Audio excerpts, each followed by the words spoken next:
Hallelujah, hallelujah, hallelujah.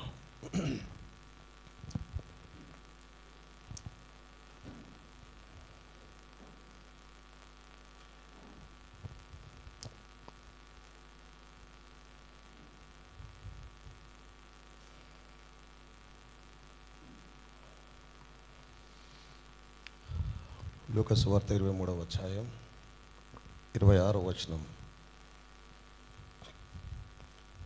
Gospel according to Luke chapter 23 verse 26.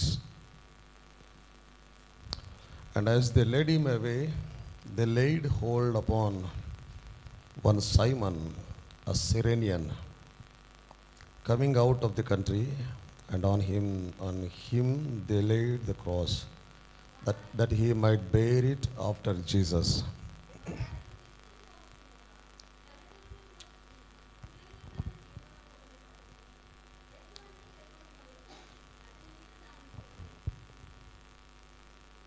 ఆమేన్. దేవుడి యొక్క వాక్యాన్ని దీవించును గాక. చిన్నగా ప్రార్థన చేసుకుందాం. పరిశుద్ధుడా, మీకు వందనాలు చెల్లిస్తున్నాం నాయన. మరోసారి ఈ వరుస కూటములలో ప్రభా మీ సన్నిధికి రావడానికి మీరు చూపిన కృపను బట్టి మీకు వందనాలు చెల్లిస్తున్నాం. చదివిన మీ మాటలకి ప్రభా మీ యొక్క ఆశీర్వాదం చేత చేయండి. సంఘాన్ని ఉద్దేశించి మాట్లాడండి ప్రభా. అల్పుడను నన్ను శిలో చాటును మరుగుపరిచి మిమ్మల్ని మీరే సంఘానికి బయలుపరచుకోమని పెట్టుకుంటున్నాను. మీ స్తోత్రంలో నాయన. ఏమి మాకు కావాలో మీరు బాగా ఎరిగిన వారు అయినారు. మీరే దయచేసి మీరు మహిమ పొందమని మమ్మల్ని దీవించినది మీకు వందనాలు చెల్లిస్తూ యేసు నామములో అడిగి పెట్టుకుంటూ ఉన్నాం తండ్రి. ఆమేన్. దయచేసి కూర్చుందాం. దాని మహిమ కలుగును గాక. ప్రభు యేసుక్రీస్తు నామములో కూడి వచ్చిన మీకు అందరికీ వందనాలు తెలియజేస్తూ ఉన్నాను. చాలా మంచిది మరోసారి మిమ్మల్ని అందరూ ఇక్కడ చూడడం. ఆమేన్. హల్లెలూయా. అందరు సంతోషంగా ఉన్నారా? మీ అందరికన్నా ఎక్కువ సంతోషంగా నేను ఉన్నాను యాక్చువల్లీ. ఎందుకంటే 30 సంవత్సరాల క్రితం ఈ దినాన నేను రక్షించబడి ఉన్నాను actually. Hallelujah. That was April 6th 1906. అంతేనా? 1996. 1906 అంటే నేను 100 సంవత్సరాల వయసు ఉంది. అయితే నేను ముసలోని కాదు. Okay. So it's 1996 April 6th 1996 రోజున నేను బ్యాప్టిజం తీసుకున్నాను. సో మీకు అందరూ తెలుసు అది 6th కాదు యాక్చువల్లీ. బట్ నా సేవకుడిని అడిగినప్పుడు ఆయన చెప్పిన మాట ఏప్రిల్లో తీసుకున్నాం 1996లో అన్నప్పుడు నేను దాన్ని చూశాను. ఓకే, అయితే ఆ రోజు ఏప్రిల్ 6th రోజు బ్రదర్ బ్రానమ్ యొక్క పుట్టినరోజు ఉంది. ఆ రోజున నేను దాన్ని జరుపుకుంటాను. ఎందుకంటే నాకు క్లారిటీ లేదు కాబట్టి. సో ఈరోజు దాన్ని ఆశీర్వాదంగా భావిస్తూ ఉన్నాను. ఎందుకంటే ఈరోజు మన ప్రవక్త పుట్టినరోజు యాక్చువల్లీ. హల్లెలూయా. దాని మహిమ కలుగును గాక. నా ప్రవక్త ఈ లోకానికి వచ్చిన రోజు, దేవుడు ఆయనను పంపిన రోజు. ఇంకా వాక్యాన్ని లోతుగా అర్థం చేసుకుంటే దేవుడు ఆయనను పంపిన రోజు అయినది. హల్లెలూయా. సో ఇట్స్ ఆల్మోస్ట్ 1996 నుంచి ఇందాక నేను లెక్క చేశాను ఎన్ని సంవత్సరాలు అనేది. 30 సంవత్సరాలు అయింది ఈ రోజుకి నేను బ్యాప్టిజం తీసుకొని తిరిగి జన్మించడానికి. ఆమేన్. మహిమ కలుగును గాక. వాస్తవానికి దేవుడే నాకు వాక్యాన్ని బయలుపరిచి ఉన్నాడు, సత్యవాక్యాన్ని బయలుపరిచి ఉన్నాడు, నడిపించి ఉన్నాడు ఆయన. ఆమేన్. ఈరోజు నేను దేవునికి కృతజ్ఞుడనై ఉన్నాను. ఎందుకంటే తిరిగి జన్మించడమే ఒక మానవాళికి ముఖ్యమైన దినమై ఉన్నది, ముఖ్య ఘట్టమై ఉన్నది, ముఖ్య విషయమై ఉన్నది. నువ్వు కనుక తిరిగి జన్మించలేకపోతే నువ్వు నశించిపోతావు. పరలోకం వెళ్ళడానికి మార్గం ఉండదు నీకు. దేవుని యొద్దకు వెళ్ళడానికి, నిత్య జీవం పొందుకోవడానికి నీకు మార్గం అనేది ఉండదు. అర్థమవుతుందా? అయితే దేవుడు నాపై కృప చూపించి ఆయన నాకు ఆ మార్గాన్ని తెరిచి ఉన్నాడు. నేనే కాదు, నా బంధువులు చాలామంది ఉన్నారు, స్నేహితులు చాలామంది ఉన్నారు. ఎవరికి ఈ భాగ్యాన్ని దేవుడు ఇవ్వలేదు. బట్ నాకు దయచేసి ఉన్నాడు ఆయన. చాలామంది ఉన్నారు మా వారు, కానీ నన్ను వారి నుంచి ఎన్నుకొని నన్ను కేవలం ఈ వర్తమానానికి తీసుకొని రావడమే కాదు, తన సేవకునిగా ఉండడానికి కూడా ఆయన నాకు గొప్ప భాగ్యాన్ని ఇచ్చి ఉన్నాడు యాక్చువల్లీ. ఆమేన్. సో ఇది విడిచిపెట్టకూడని భాగ్యమని నేను అనుకుంటున్నాను. దీనికి స్తోత్రం కలుగును గాక. సో దేవుడు నన్ను ఎన్నిక చేసుకున్నాడు, నన్ను పిలిచాడు, నన్ను తిరిగి జన్మింపజేశాడు. ఆయనే నన్ను నడిపిస్తూ ఉన్నాడు, ముందుకు తీసుకొని వెళ్తున్నాడు. గొప్ప ఆశీర్వాదంగా వీటన్నిటిని నేను భావిస్తూ ఉన్నాను. 30 సంవత్సరాలు తిరిగి జన్మించిన జీవితం అంటే అది ఎంతో ఆశీర్వాదకరమైన జీవితం అయినది. 30 సంవత్సరాల క్రితం దేవుడు నన్ను పిలిచి ఉన్నాడు. ఇంతవరకు దేవుడే ముందుకు నడిపించి ఉన్నాడు. ఆమేన్, హల్లెలూయా. ఆత్మీయ జీవితంలో ఆయనే కాపాడుతూ ముందుకు తీసుకొని వెళ్తూ ఉన్నాడు. సో చాలా విషయాలు ఉన్నాయి. నేను వాస్తవానికి ఈ రోజున నేను చాలా గ్రాండ్గా సెలబ్రేట్ చేసుకోవాలని అనుకున్నాను. నేను యాక్చువల్లీ ఏ రోజైతే మీకు అనౌన్స్ చేశానో ఒక 2 months బ్యాక్ నుంచి గ్రాండ్గా సెలబ్రేట్ చేసుకోవాలని చెప్పేసి అనుకున్నాను. ఎందుకంటే నా నా శారీరక జన్మదినం కన్నా ఈ జన్మదినమే చాలా ముఖ్యమైనది కాబట్టి. అయితే ఐ డోంట్ నో, ఎందుకంటే ఎప్పుడు దేవుని యొక్క నడిపింపు కొరకే చూస్తాం మనం. సో చాలాసార్లు నేను అనుకున్నాను, బట్ నాకు ఆ నడిపింపు ముందుకు రావడం లేదు. తర్వాత కొన్ని కారణాలు కూడా వచ్చి ఉన్నాయి. మనకు ఈ గ్యాస్ షార్టేజ్ రావడము, దెన్ యూనో చాలా విషయాలలో కొద్దిగా కింద మీద అయిపోవడము, యూనో అంటే భోజనాలు కూడా పెట్టుకోలేని పరిస్థితిలోకి వెళ్ళిపోవడం, మనం అర్థమవుతుందా?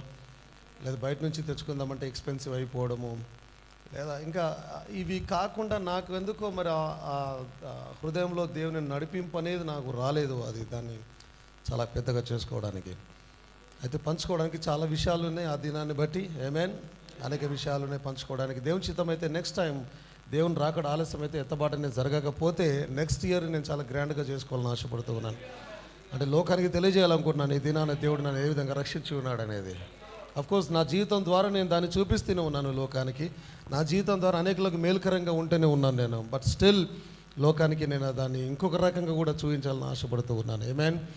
సో దేవుని చిత్తం అయితే దేవుని రాకడ ఆలస్యం అయితే నెక్స్ట్ ఇయర్ మేబీ అనేక విషయాలు షేర్ చేసుకుంటాను. దెన్ దాన్ని గ్రాండ్ లెవెల్లో సెలబ్రేట్ చేసుకునే ప్రయత్నం చేస్తాను. నేను నా జీవితంలో ఎప్పుడు నేను నా బర్త్డేని నాకు సెలబ్రేట్ చేసుకోలేదు, నా శారీరక బర్త్డేని. But I care about my spiritual birthday. నా ఆత్మీయ పుట్టుక దినం గురించి నేను చాలా ఆశపడుతుంటాను, ఆలోచన కలిగి ఉంటాను. దేవుని స్తోత్రం కలుగును గాక. ఆమేన్, హల్లెలూయా. సో ఈ రోజున మనము ఆ యొక్క గుడ్ ఫ్రైడే లేదా ఈస్టర్ సీజన్ కూడా వెలుచుకున్నాం కాబట్టి నేను ఆ వర్తమానాన్ని కంటిన్యూ చేయాలనుకుంటున్నాను. మేబీ మనకున్న రేపు ఎల్లుండి మీటింగ్స్లో కూడా నేను వాటిని కంటిన్యూ చేయాలని ఆశపడుతూ ఉన్నాను. ఓకే, సో గత 4 రోజుల నుంచి మీరందరూ ఆశీర్వదించబడుచున్నారు అనుకుంటున్నాను. ఇంకా లోతుల్లోకి క్రీస్తు శిలువ విషయాలు మీరు తెలుసుకున్నారని ఆశపడుతూ ఉన్నాను. ఇంకా ముఖ్యంగా ఏదైతే నీవు ఆయనతో కూడా మరణించి ఆయనతో కూడా పాతిపెట్టబడి మరలా ఆయనతో కూడా తిరిగి లేచావనే విషయాన్ని మీరందరూ ఆ డెప్త్లోకి వెళ్ళి మీరు దాన్ని అనుభవపూర్వకంగా తెలుసుకున్నారని నేను ఆశపడుతూ ఉన్నాను. ఆమేన్, హల్లెలూయా. తెలుసుకున్నారా మీరందరూ ఆ విషయాన్ని?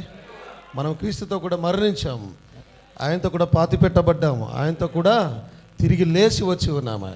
దేవుని మహిమ కలుగును గాక. సో ఇందాక చదివిన వాక్యాన్ని బట్టి నేను తెలుగులో కురేనీయుడైన సీమోను అని రాయబడింది. ఆయన గురించి నేను మాట్లాడదలిచి ఉన్నాను. ఓకే, సైమన్ ఆఫ్ సిరేన్ అనే వర్తమానాన్ని నేను మీకు అందదలిచి ఉన్నాను. అసలు ఆయన ఎవరు, ఏంటి, ఏం జరిగింది అనే విషయాలు మీతో పంచుకోవాలని ఆశపడుతూ ఉన్నాను. ఆమేన్. సో ఫస్ట్ ఆఫ్ ఆల్ ఆయన కురేనీయుడైన సీమోను అని రాయబడింది. అంటే ఆయన పేరు సీమోను, ఆయన కురేనీయుడు అంటే సిరేన్ అనే పట్టణానికి చెందిన వ్యక్తిగా ఆయన ఉన్నాడు. అంతేనా? మీకు అర్థమైంది?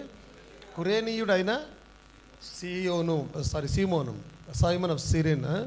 సో ఈ యొక్క సిరేన్ అనేది యాక్చువల్లీ అది ఈరోజు ఉన్నటువంటి లిబియా దేశం, ఇథియోపియన్ లిబియా దేశాలు ఏవైతున్నాయో ఆ దేశంలో లిబియన్ దేశంలో ఉంటుంది. అది on the northern Coast of African continent, Africa దేశంలోని నార్త్ సైడ్ ఉన్నటువంటి అక్కడ ఈ యొక్క లిబియా దేశం ఉంటుంది.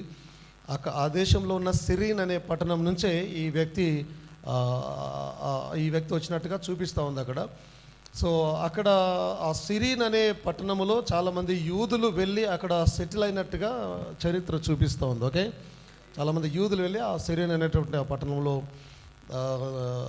సెటిల్ అయినారు. చాలామంది గ్రీక్స్ కూడా క్రీస్తు కన్నా ముందే 630 సంవత్సరంలో ఇట్స్ లైక్ ఏషియా జీవిస్తున్న సమయంలో బహుశా ఆ టైంలో చాలామంది అక్కడ వెళ్ళి సెటిల్ అవ్వడము,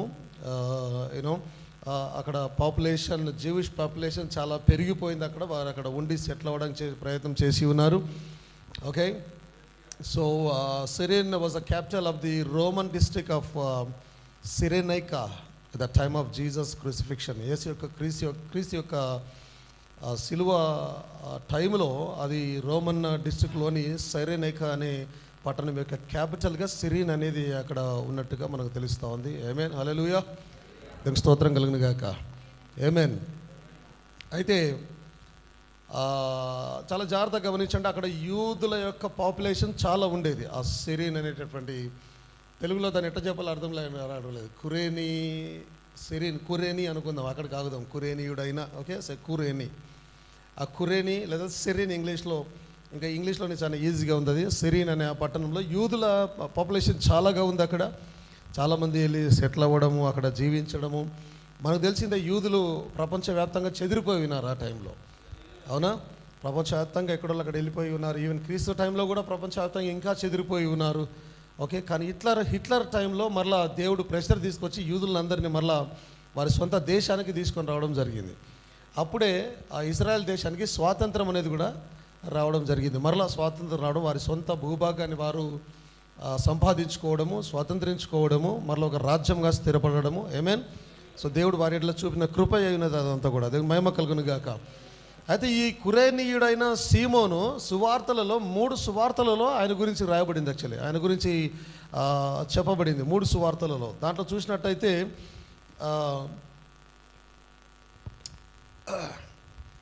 మత్తయి సువార్త, మార్కు సువార్త, లూకా సువార్త, ఈ 3 సువార్తలలో ఆయన గురించి చూపబడింది.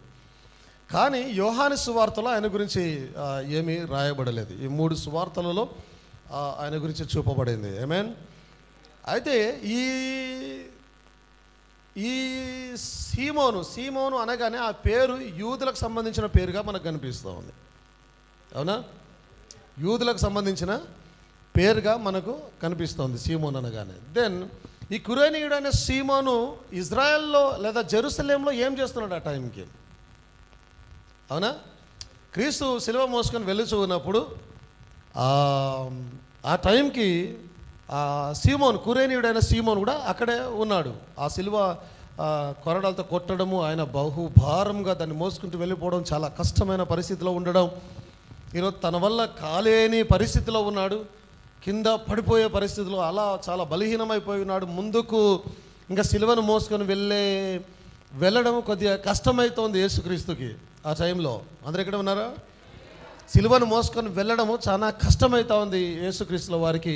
ఆ కష్టతరంగా ఆయన ఇలా అవుతున్నాడు. ఇక ఆ సైనికులు బహుశా చూసి ఈయన వల్ల అవడం లేదు, ముందు తీసుకొని వెళ్ళడం అని చెప్పేసి ఇక్కడ చూసి వెంటనే ఎవరిని చూస్ చేశారు? కురేనీయుడైన సీమోనుని చూస్ చేసి, హలో నువ్వు వచ్చి ఈ సిలువను మోయి అని ఆయనను తీసుకొని వచ్చి, కొద్ది బలవంతంగానే తీసుకొని వచ్చి సిలువ మీద పెట్టి ఆయన సిలువ మోసేటట్టుగా తీసుకొని వెళ్తున్నారు అక్కడ. ఆమేన్. సో పాయింట్ ఏంటంటే, ఈ కురేనీయుడైన సీమోను యెరూషలేంలో ఏం చేస్తున్నాడు ఆ టైంకి, ఓకే? సో చాలా జాగ్రత్తగా గమనించండి. మనకందరూ తెలిసి యేసుక్రీస్తు పస్కా బలి అయి ఉన్నాడు ఆయన, అవునా? It's a pass over. ఎప్పుడైతే ఐగుప్తు దేశంలో వీరు ఐగుప్తు దేశాన్ని వదిలిపెట్టి వచ్చే ముందు రాత్రి దినాన ఇట్స్ అ పాస్ ఓవర్, అంటే దాటి వెళ్ళిపోవడం అనే పండుగను వారు చేసుకున్నారు. ఆ రాత్రి కాలంలో ఒక గొర్రె పిల్లని వధించారు, దాని రక్తాన్ని మొత్తం ద్వారబంధాల మీద పూశారు, వారు ఆ పస్కాను తిన్నారు. ఇట్స్ అ పాస్ ఓవర్, అంటే ఇక దాటి వెళ్ళిపోయేటటువంటి పండుగ అది, పాస్ ఓవర్. సో ప్రతి ఏటా ఈ యూదులు ఆ పండుగను చేస్తారు, పాస్ ఓవర్.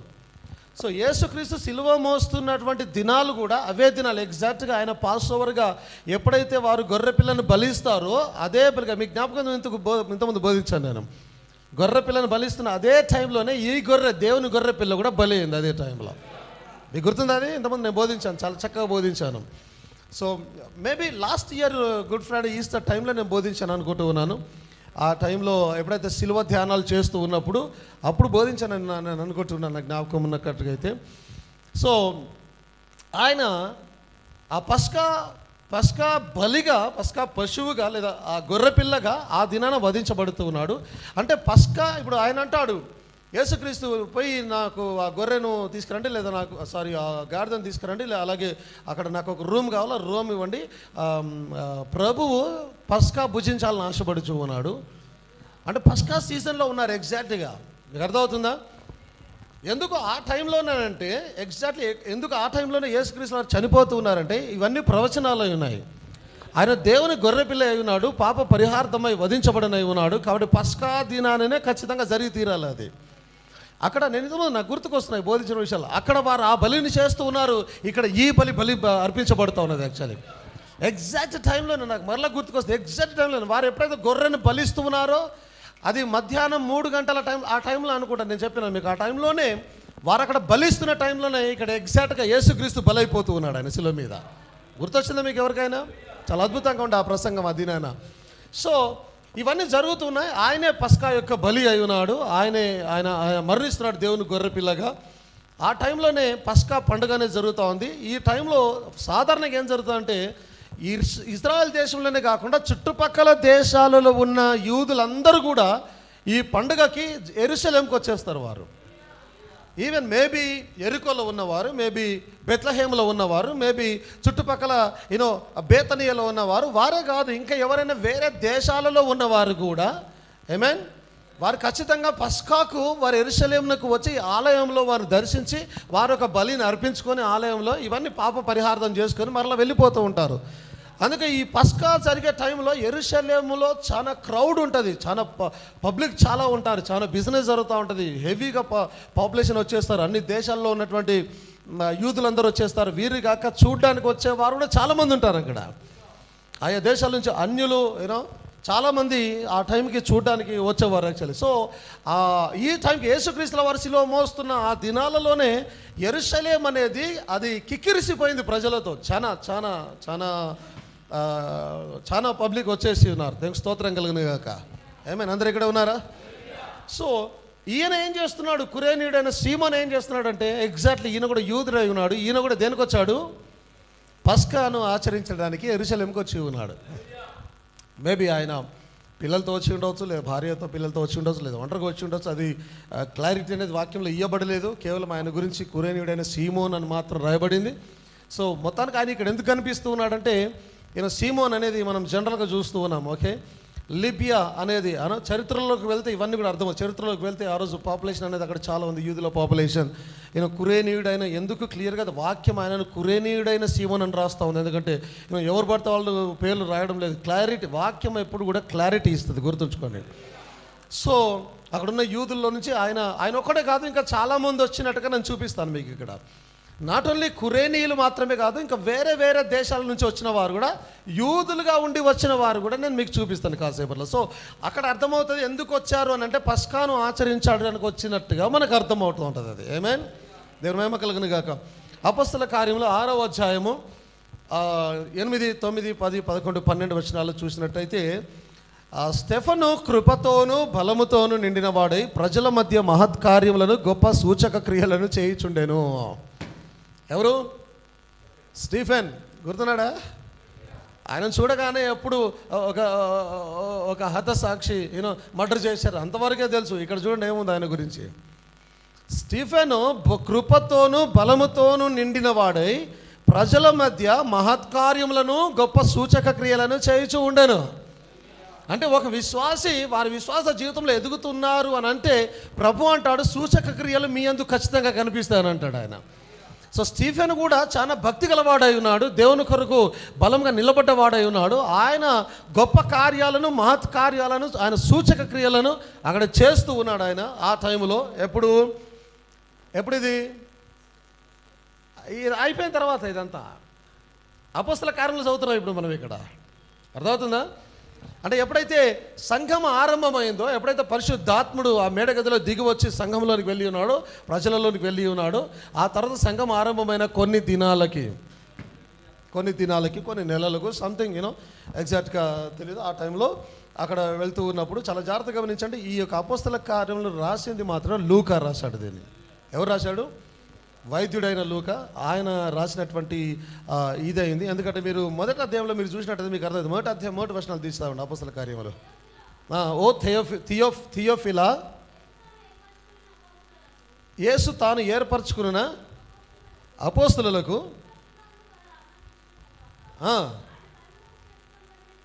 ఆయన పరమునకు చేర్చుకునబడిన దినం వరకు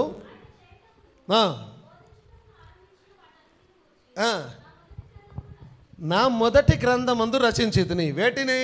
మరలోసారి చదవాలి. వేటిని? మీరు జాగ్రత్త వినాలి వాక్యాన్ని. వేటినట? ఓ థియోఫిలా, ఓకే, యేసు తాను ఏర్పరచుకుని అపోస్తులకు పరిశుద్ధాత్మ ద్వారా ఆజ్ఞాపించిన తర్వాత ఆయన పరమునకు, అంటే ఎప్పుడు? ఆయన ఆరోహణమైపోతున్నాడు కదా, ఇక్కడ ఉన్నారు అందరూ, ఆరోహణమైపోతున్న దినము వరకు. అంటే ఇప్పుడు ఏమర్థమవుతుంది? అపోస్తల కార్యము ఎప్పుడు జరుగుతుంది? ఆయన ఆరోహణమని వెళ్ళిపోయిన కొన్ని దినాల తర్వాత ఈ కార్యాలను రాస్తూ ఉన్నాడు ఆయన. ఎవరు? లూకా. సో చూడండి, చేర్చుకొనబడిన దినము వరకు ఆయన చేయుటకును బోధించుటకును, సో ఆ ఆరోహణమై పరమునకు చేర్చబడిన దినము వరకు జరిగిన కార్యాలు, బోధ కానీ ఆయన ఆరంభించిన వాటన్నిటిని గూర్చి నా మొదటి గ్రంథమందు రాశాను నేను. ఏంటా మొదటి గ్రంథము? లూకా సువార్త. లూకా సువార్తలో రాశాడు. ఇప్పుడు రెండవ గ్రంథం ఏది? అర్థమైందా లేదా మీకు? ఏం వింతగా అనిపిస్తుందా? వింతగా చూస్తున్నా? అర్థం కావట్లేదు మీకు? ఎస్, రెండవ గ్రంథం ఏది?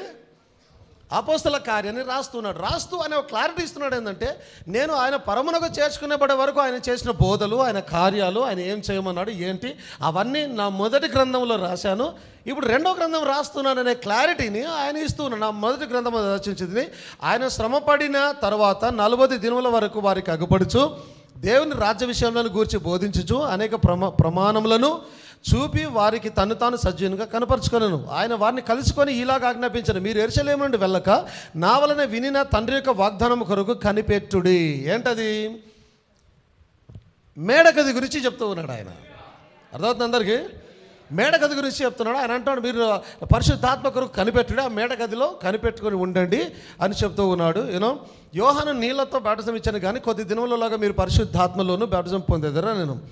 కాబట్టి వారు కూడి వచ్చినప్పుడు, ప్రభువా ఈ కాలమంది ఇశ్రాయేలునకు, అదంతా మనకు అవసరం లేదు. ఇంకా యాక్చువల్లీ నేను మీకు క్లారిటీ ఇవ్వాలనుకున్నాను. అది లూకా రాసి ఉన్నాడు. మొదటి గ్రంథం లూకా సువార్త, రెండవ గ్రంథం అపోస్తలుల కార్యములు. ఆమేన్. అన్ని గ్రంథాలకి ఎండింగ్ ఉంది, కానీ అపోస్తలుల కార్యములకు ఎండింగ్ లేదు. తెలుసా విషయం మీకు? అపోస్తలుల కార్యాలకు ఇదేంటిది? Acts of the Apostles. అపోస్తలుల కార్యములు, వారు చేసే కార్యములు, వారు చేసే బోధ, వారు చేసే ఆశ్చర్య కార్యాలు, వారు చేసే స్వస్థతలు, వారు చేసే అద్భుత కార్యాలు ఈ రోజు వరకు కూడా కొనసాగుతూనే ఉన్నాయి. అపోస్తలుగా పంపబడిన వాడు, నేను కూడా ఒక రకంగా పంపబడిన వాడనై ఉన్నాను. అద్భుతాలు, ఆశ్చర్య కార్యాలు, స్వస్థతలు, లోతైన బోధలు జరిగిస్తూ ఉన్నాము. అపోస్తలుల కార్యానికి అంతము లేదు. ఆ గ్రంథం ఇంకా కొనసాగుతున్న రీతిన మనకు కూడా మేబీ ఎత్తబాటు వరకు అది అలాగే కొనసాగుతూనే ఉంటుంది. ఆయన నామం ఆశ్చర్య కార్యాలు, అద్భుత కార్యాలు అనగా అపోస్తలుల కార్యాలు అలాగే జరుగుతూనే ఉంటాయి ఎత్తబాటు వరకు. ఏమైనా స్తోత్రం కలిగిన గాక. సో చూడండి 9వ వచనం. అప్పుడు లిబెర్తీనుల దనబడిన సమాజంలోని, సమాజం అంటే ఏంటి? సంఘం. వరదొక సంఘం అది. ఓకే, వరదొక సంఘం. ఇక్కడ ఇంగ్లీష్లో చూడండి, then there arose certain of the synagogue. యూదుల సమాజ మందిరము. అవునా, మీకు గుర్తుందా? Synagogue. Then there arose certain of the synagogue which is called the synagogue of the Libertines. Okay, అంటే అక్కడ ఉన్న సినగోగులలో కూడా ఎవరి వాళ్ళకి సినగోగులు ఉన్నాయి. లోకల్ యూదులకు వాళ్ళ సినగోగులు ఉన్నాయి, వేరే దేశం నుంచి వచ్చే వారికి వాళ్ళ సినగోగులు ఉన్నాయి. యూదులు వాళ్ళు వచ్చే వాళ్ళకి సినగోగులు ఉన్నాయి. లిబర్టీన్స్ అండ్ సిరేనియన్స్. ఓకే, లిబర్టీలకు సంబంధించిన సమాజ మందిరం ఒకటి ఉంది, కురేనీలకు సంబంధించిన సమాజ మందిరం ఒకటి ఉంది, అండ్ అలెగ్జాండ్రియా నుంచి వచ్చేటటువంటి యూదుల కొరకు సమాజ మందిరం ఒకటి ఉంది. And of them of Cecilia, తెలుగులో కిలికియా అని రాయబడింది. Okay, Cecilia of Asia disputing with Stephen. అంటే ఎత్తబాటు యేసుక్రీస్తు ఆరోహణమైన కొన్ని దినముల తర్వాత వీరందరూ అక్కడ ఉన్నారు. వీరందరూ ఏం చేస్తున్నారు? స్టీఫెన్తో డిస్ప్యూటింగ్, అనగా వాదిస్తూ ఉన్నారు. స్టీఫెన్ ఏమో యేసు క్రీస్తే క్రీస్తు అనియు, క్రీస్తే దేవుడు అనియు, అర్థమవుతుందా? యేసే క్రీస్తు అని, అంటే క్రీస్తు అంటే ఎవరు? మెస్సాయ. సో ఈ యేసు క్రీస్తే మెస్సాయ అని ఆయన వాదిస్తూ ఉన్నప్పుడు వీరందరూ కూడా ఆయనతో వాదిస్తూ ఉన్నారు. అంటే దాని అర్థం ఏంటి? వారు కురేనీ దేశం నుంచి వచ్చిన యూదులు. వీరు అన్యులు వాదించారు. అన్యులకు ఈ జ్ఞానం లేదు, ధర్మశాస్త్రం గురించి జ్ఞానం లేదు. అవునా? ఏమందరూ ఇక్కడ ఉన్నారా? ఆ లిబర్టన్స్ కానీ, అలెగ్జాండ్రియన్స్ కానీ, ఇంకా సిలిసియా కానీ, వీళ్ళందరూ కూడా వీరికి దైవత్వం గురించిన జ్ఞానం లేదు. కానీ వీరు స్టెఫెనుతో తర్కిస్తూ ఉన్నారంటే దాని అర్థం వీరు ఎవరై ఉన్నారు? యూదులై ఉన్నారు. అర్థమవుతుందా? సో వారు తర్కిస్తూ ఉన్నారు. And they were not able to resist the wisdom and the spirit by which he spoke. అద్భుతమైన మాట. మాట్లాడుట యందు అతడు అగపరిచిన జ్ఞానమును, అతని ప్రేరేపించిన ఆత్మను వారు ఎదిరింపలేకపోయిరి. ఎందుకు? మాట్లాడుతున్న ఆత్మ స్టీఫెన్ ఆత్మ కాదు, అతనిలో ఉన్న పరిశుద్ధాత్మ మాట్లాడుచూ ఉన్నాడు. ఇంకా క్లియర్గా చెప్పాలంటే యేసే మాట్లాడుచూ ఉన్నాడు, క్రీస్తే మాట్లాడుచూ ఉన్నాడు. ఆయనలో ఉండి మాట్లాడుతుంటే ఆ ఆత్మ ధాటికి, శక్తికి వారు ఎదిరించలేకపోయినారు, తట్టుకోలేకపోయినారు దాన్ని. దేవుని కలగను గాక. అప్పుడు వీడు మోషే మీదను దేవుని మీదను దూషణ వాక్యములు పలకగా మేము వింటిమని. మోషే గురించి దేవుని గురించి మాట్లాడుతున్నారు. అంటే వీళ్ళెవరు? యూదులు వారు. సో వారు స్టెఫెన్తో ఎవరు వీళ్ళంతా ఎక్కడెక్కడ లిబర్టీన్స్ అంట, వారు సిరేనియన్స్ అంట, అలెగ్జాండ్రియన్స్ అంట, సిలిసియా అంట, ఏషియా, ఇంకా అదర్ వేరే ప్రాంతాల నుంచి కూడా వచ్చి ఉన్నారు. వీరందరూ అంటే ఆయా దేశాలలో సెటిల్ అయినటువంటి యూదులందరూ కూడా ఎప్పుడు పస్కాకి ఇక్కడికి వచ్చేసి యెరూషలేమును ఆలయమును దర్శించుకొని పస్కా బలులు, వారి పాప పరిహార్థమై బలులు అర్పించుకొని వాళ్ళు రాగానే వెళ్ళిపోవడం కాదు. మేబీ సమ్ డేస్ వాళ్ళు స్టే చేసి అక్కడ ఉండి దేవుని సన్నిధిని అనుభవించి వాళ్ళని కలుసుకొని వాళ్ళ ఊర్లలోకి వెళ్ళి అవన్నీ చేసుకొని ఇంకా చాలా టైం పడుతుంది. అర్థమవుతుంది మీకు ఆ విషయాలు. సో వారు అక్కడ ఉన్న టైంలోనే ఈ విషయాలను తర్కిస్తూ ఉన్నారు. ఈ విషయాల గురించి స్టీఫెన్ వాదిస్తూ ఉన్నాడు. వారి సువార్త చెప్పడానికి ప్రయత్నం చేసి ఉండొచ్చు ఆయన. స్టీఫెన్ వారికి సువార్త చెప్పడానికి ప్రయత్నం చేసి ఉండవచ్చు. వారు విని, ఇదేంటి, క్రీస్తు అంటే మెస్సాయ కదా, మీరేంటి యేసును మెస్సాయ అంటున్నాను, అదేంటి అని తర్కిస్తూ వారి కోపం వచ్చి తట్టుకోలేక, ఎదిరించలేక అబద్ధ సాక్ష్యముగా కూడా పలుకోవడానికి ప్రయత్నం చేస్తున్నారు వారు. అప్పుడు వీడు మోషే మీదను దేవుని మీదను దూషణ వాక్యములు పలకగా మేము వింటిమని చెప్పుటకు మనుషులను కుదుర్చుకొని, కొంత డబ్బు ఇచ్చి కొంతమందిని కుదుర్చుకొని మీరు ఇట్లా సాక్ష్యం చెప్పండి, అబద్ధ సాక్ష్యం, ఈయన మోసే గురించి దేవుని గురించి దూషిస్తున్నాడని అబద్ధ సాక్ష్యం చెప్పడం మనుషులను కుదుర్చుకొని. ఈ గుణం ఎక్కడి నుంచి వచ్చింది? వాడిని సిలువ వేయుడి. ఎవరు అరిచింది? కూలీలు అరుస్తూ ఉన్నారు. మీరు ఇట్లా అరవండి అని యూదులు ఎవరినైతే కూలికి పెట్టుకొని ఆయన తీర్పు చెప్పబోతాడు, మీరు ఇలా అరవండి అని, అరవండానికి ఎవరికైతే డబ్బులు ఇచ్చి కూలికి తీసుకొని వచ్చారో వారు అరుస్తున్నారు. హేరోదు ముందు తీర్పు నిలబడ్డాడు. వాడిని సిలువ వేయండి, వాడిని వదిలిపెట్టవద్దు. ఎవరి గుణం అది? యూదుల గుణం అది. మరలా స్టీఫెన్కి విరుద్ధంగా మరలా కొంతమంది కుదుర్చుకొని వచ్చి ఇతను అబద్ధమాడాడు, దూషణ ఆడాడు, ఈయన దేవుని మీద మోస మీద దూషణ మాటలు మాట్లాడాడు అని ఏం చేస్తున్నారు? అబద్ధ సాక్ష్యాన్ని పలకరిస్తూ ఉన్నారు. దీన్ని బట్టి కూడా అర్థమవుతుంది వీరెవరు? యూదులు. అంతేనా? ఏమండి, అందరు ఇక్కడే ఉన్నారా? ఏడమా జడేస్తున్నావా? దగ్గర స్తోత్రం కలిగింది కాక. వాక్యం వినండి జాగ్రత్తగా. ఓకే, ఆమేన్, హల్లెలూయా. సో మీరు వెనక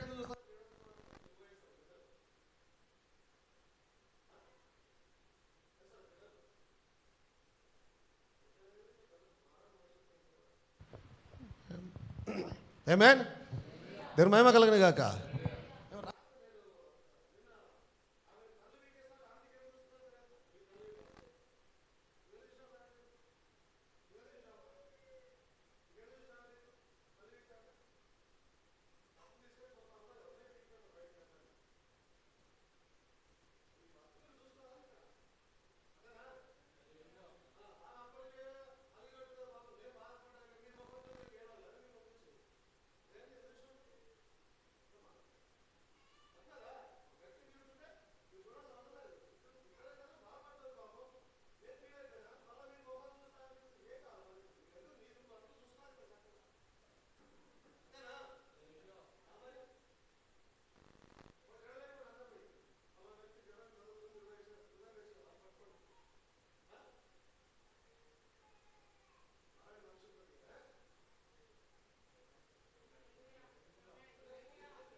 ఆమేన్.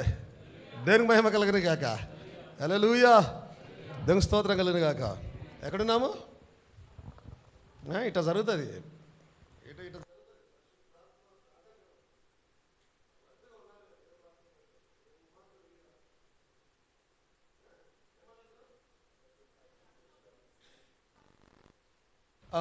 డబ్బులకు కుదుర్చుకొని ఈ స్టీఫెన్ మీద అబద్ధం చెప్పాలి మీరు అని చెప్పేసి ఆయనను కుదుర్చుకొని ప్రజలను, పెద్దలను, శాస్త్రులను రేపి అతని మీదకి వచ్చి ఎగ్జాక్ట్గా యేసును చంపినప్పుడు ఎట్లా చేశారో అలాగే చేస్తున్నారు వారు. ఈవెన్ సమాధి దగ్గర ఆయన లేచి వస్తే ఆయన దగ్గర పోయి లేవలేదని చెప్పండి, మేము నిద్రిస్తున్నప్పుడు వాళ్ళ శిష్యులు చెత్తకపోయినట్టు చెప్పండి అని డబ్బులు ఇచ్చి సైనికులకి ఈయన అబద్ధ సాక్ష్యము చెప్పబలికారు వారు. తెలుసా మీకు ఆ విషయం? చాలా విషయాలు జరిగాయి ఆ విధంగా చాలా. అదే గుణాన్ని వీరు యూదులు అదే గుణాన్ని చూపిస్తున్నారు. ఇక్కడ వారి మీద మనము నింద మోపాల్సిన అవసరం లేదు, వారి మీద తిట్టుకోవాల్సిన అవసరం లేదు, దూషించాల్సిన అవసరం లేదు. ఎందుకంటే వారు వాక్య విషయం బాగా రోషం కలిగిన వారు. మెస్సయ్య కాని వ్యక్తిని పట్టుకొని వచ్చి మెస్సయ్య అంటే మేమే ఒప్పుకునేది, సవాలు లేదు దాంట్లో. వాళ్ళు ఎట్లా ఉంటారంటే వాక్యం ఏం చెప్తే దాన్ని చేస్తారు. రాళ్ళు కొట్టి చంపండి అంటే చంపేస్తారు వారు. రాళ్ళు కొట్టి మెస్సయ్య అంటే మెస్సయ్యకు తెలవాలి, మెస్సయ్య అనేది రుజువులు కావాలా, మెస్సయ్య ఎలా వస్తాడు ఏంది ఇవన్నీ కావాలా. ఎవరిని పట్టుకొని మెస్సయ్య అని చెప్తే మేమే ఒప్పుకునేది అంటే వాళ్ళు అనడం లేదు. వారు చాలా రోషం కలిగిన వారు. రెండవ పాయింట్, వారు ఈయన ఎవరనేది గుర్తించలేకపోవచ్చు ఉన్నారు. ఎందుకంటే వారికి దేవుడే గుడ్డితనాన్ని కలుగజేశాడు. అందుకే సిలువలో మొదటి మాట పలుకుతున్నాడు, తండ్రి వీరు ఏమి చేస్తున్నారో వీరు ఎరుగరు కనుక. అంటే ఆయన మర్డర్ చేస్తున్న విషయాన్ని చెప్పడం లేదు ఆయన, వారు ఏం చేస్తూ ఉన్నారు అనగా మెస్సయ్య అనే సిలువ వేస్తున్నారనే విషయం వీరికి తెలియదు కనుక వీరిని క్షమించుము అని అంటూ ఉన్నాడు ఆయన. సో ఈ యూదులు స్టెఫెనును రాళ్లతో కొట్టి చంపినా, యేసుక్రీస్తును మర్డర్ చేసి చంపినా మనం పట్టించుకోవాల్సిన అవసరం లేదు. ఎందుకంటే వారు దేవుని చేత గుడ్డిగా వారు చేయబడినారు, సో దాట్ మనము రక్షించబడులాగున. దేవుడు వారికి గుడ్డితనం ఇచ్చాడంటే మనల్ని రక్షించులాగున. అర్థమవుతుంది మీకు అందరికీ? దేవుని మహిమ కలుగును గాక. సో ఈ విధంగా అనేకమైనటువంటి దేశాల నుంచి యూదులు అక్కడికి వచ్చారు. అలాగే ఈ కురేనీలలో నుంచి వచ్చిన వ్యక్తియే సీమోను, కురేనీయుడైన సీమోను. ఆ తర్వాత వీరు వచ్చిన తర్వాత వారిలో అనేక మంది పురుషులు పెంతెకోస్తు తర్వాత ఎంతోమంది రక్షించబడ్డారు. అర్థమవుతుంది మీకు అందరికీ? అర్థమవుతుందా? ఎవరైతే స్టీఫెన్తో వాదిస్తూ ఉన్నారో, ఎవరైతే ఆయనను చంపే ప్రయత్నం చేశారో, ఎవరైతే ఇలా విధంగా వారి యొక్క గుణాన్ని చూపించే ప్రయత్నం చేశారో వారిలోని కొంతమంది తర్వాత రక్షించబడ్డారు. మనకు తెలిసిందే వధువు అనేది అనేకమైన జాతుల నుంచి కలిసిన సమ్మేళనమైనది వధువు యొక్క శరీరం. దాంట్లో గ్రీసు దేశస్తులు ఉంటారు, దాంట్లో అన్యులు ఉంటారు, విగ్రహారాధికులు ఉంటారు, దాంట్లో యూదులు ఉంటారు, అందరూ ఉంటారు దాంట్లో. అప్పుడే అది ఒక దేవుని యొక్క వధువుగా మారుతుంది. అలా ఉంటారని వాక్యం సెలవిస్తూ ఉన్నది. సో ఈ యూదులలో చాలామంది 2వ అధ్యాయం 3వ వచనం చూడము, అపోస్తలుల గారు 2వ అధ్యాయం 3వ వచనం చూడండి, చదవండి.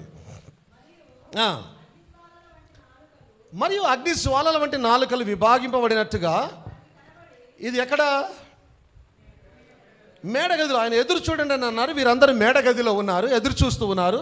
వారు ఎదురు చూస్తూ ఉన్నప్పుడు పరిశుద్ధాత్మ ఎప్పుడైతే దిగి వచ్చాడో, ఎందుకంటే ఈయన అన్నీ క్లియర్గా రాస్తూ పోతున్నాడు, ఒకదాని తర్వాత ఒకటి రాస్తున్నాడు. స్టెఫెన్ ఆ విధంగా చేయడం, ఆ విధంగా ఇవన్నీ రాస్తూ ఉన్నాడు యాక్చువల్లీ. సో 2వ అధ్యాయంలో చూస్తే ఏముందో చూడండి, చదవండి. వారిలో ఒక్కొక్కరి మీద వ్రాలగా అందరూ పరిశుద్ధాత్మతో నిండిన వారై అన్య భాషలతో మాట్లాడసాగిరి. ఓకే. ఆ కాలమున ఆకాశము క్రింద నుండి ప్రతి జనములో నుండి వచ్చిన భక్తి గల యూదులు. మీకు అర్థమైతే వాక్యం? మీరు ఇక్కడ చాలా జాగ్రత్తగా వినాలని ఆశపడుతున్నాను నేను. ఆకాశము క్రింద నుండి అంటే ప్రపంచవ్యాప్తంగా ఆయా దేశాలలో ఉన్న భక్తి గల యూదులు వారు ఇక్కడికి వచ్చారంటేనే వారు భక్తి కలిగిన యూదులు అయి ఉన్నారు. ఎందుకు? సంవత్సరంకి ఒకసారి నువ్వు వెళ్ళి ఆలయంలోకి వెళ్ళి, యెరూషలేము ఆలయంకి వెళ్ళి నీవు ఒక బలిని, ఒక గువ్వనో లేదా పావురనో లేదా ఒక గొర్రెపిల్లనో ఇంకా దేన్నో బలిగా అర్పించి నీ పాప ప్రాయశ్చిత్తార్థం చేసుకోవాలి యాక్చువల్లీ. అర్థమవుతుందా? సో వీళ్ళందరూ చాలామంది రానివారు కూడా ఉంటారు, కానీ వీరు వచ్చారంటే దాని అర్థం భక్తి కలిగిన యూదులు, మత ప్రవిష్ట కలిగిన యూదులు. వారు ఏం చేస్తున్నారు? వచ్చిన భక్తి గల యూదులు యెరూషలేములో కాపురం ఉండిరి, అంటే కొన్ని రోజులు వారు అక్కడ నివాసం చేస్తూ ఉన్నారు. ఓకే. దెన్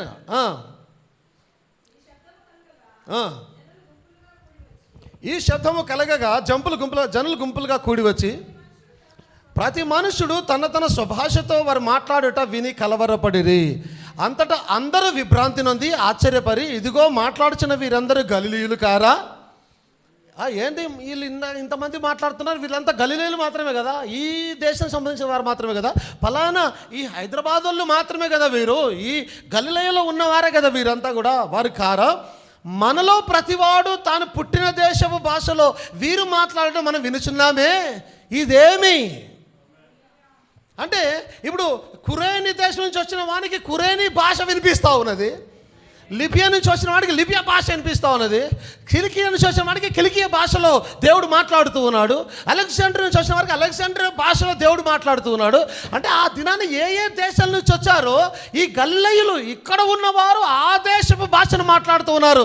ఇది మాట్లాడుతున్నది వీరు కాదు, కానీ వీరిలో ఉన్న పరిశుద్ధాత్మ వరాలు ఆయా భాషలను మాట్లాడుతున్నాయి. అక్కడ దేవునికి స్తోత్రం కలదు కాక. అర్థమవుతుంది మీకు అందరికీ? మనుషులకు భాషలు తెలియదు, కానీ దేవునికి అన్ని భాషలు తెలుసు. దేవునికి తెలియని భాష లేదు, భాషలను పుట్టించిందే దేవుడు. దేవుని మహిమ కలగదు కాక. హల్లెలూయా. ఆమేన్. ఆయన తెలుగు మాట్లాడతాడు, ఆయన ఇంగ్లీష్ మాట్లాడతాడు, ఆయన ఉర్దూ మాట్లాడతాడు, పంజాబీ మాట్లాడతాడు, ఏం మాట్లాడతాడు చెప్పండి, ఆయన మాట్లాడతాడు. ఒకవేళ భారతదేశం నుంచి హిందీ వచ్చిన ఆడ ఉండింటే హిందీ భాష కూడా మాట్లాడేవాళ్ళు ఖచ్చితంగా తినాలా. సో వినుచున్నామే, ఇదేమి ఇలా జరుగుతుంది, ఏమి వింతగా ఉందేమి? ఎవరట? పార్థీయులు, మాదీయులు, ఎలామీయులు, మెసొపొతేమియా, యూదయ, కపదోకియా, పొంతు, ఆసియా, ఫ్రుగియా, పంపులియా, ఐగుప్తు అను దేశములందలి వారు, కురేని దగ్గర లిబియా ప్రాంతంలో యందు కాపురం ఉన్నవారు. మీకు అర్థమవుతుందా? మేబీ ఈ భాషలు మాట్లాడుతున్నప్పుడు ఈ కురేనీయుడైన సీమోను బహుశా అక్కడ ఉండవచ్చు. ఎందుకు? కురేనీలో ఉన్న లిబియాలో ఉన్నటువంటి కురేని నుంచి వచ్చిన ప్రాంతముల వారు, కాపురం ఉన్నవారు, రోమా నుండి ప్రవాసులుగా వచ్చిన వారు, యూదులు, యూద మత ప్రవిష్టులు, క్రేతీయులు, అరబీయులు. ఎవరు అరబీలు? అరబులు ఏడున్నారు, అరబీలు దుబాయ్.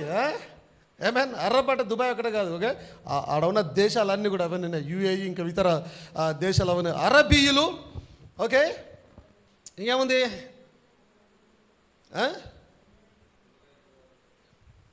చదవండి. అరబీయులు మొదలైన మనమందరమును, వారు మాట్లాడుతున్నారు, మొదలైన మనమందరమును వీరు మన భాషలతో దేవుని గొప్ప కార్యములు వివరించడం వినుచున్నామని చెప్పుకోనిరి.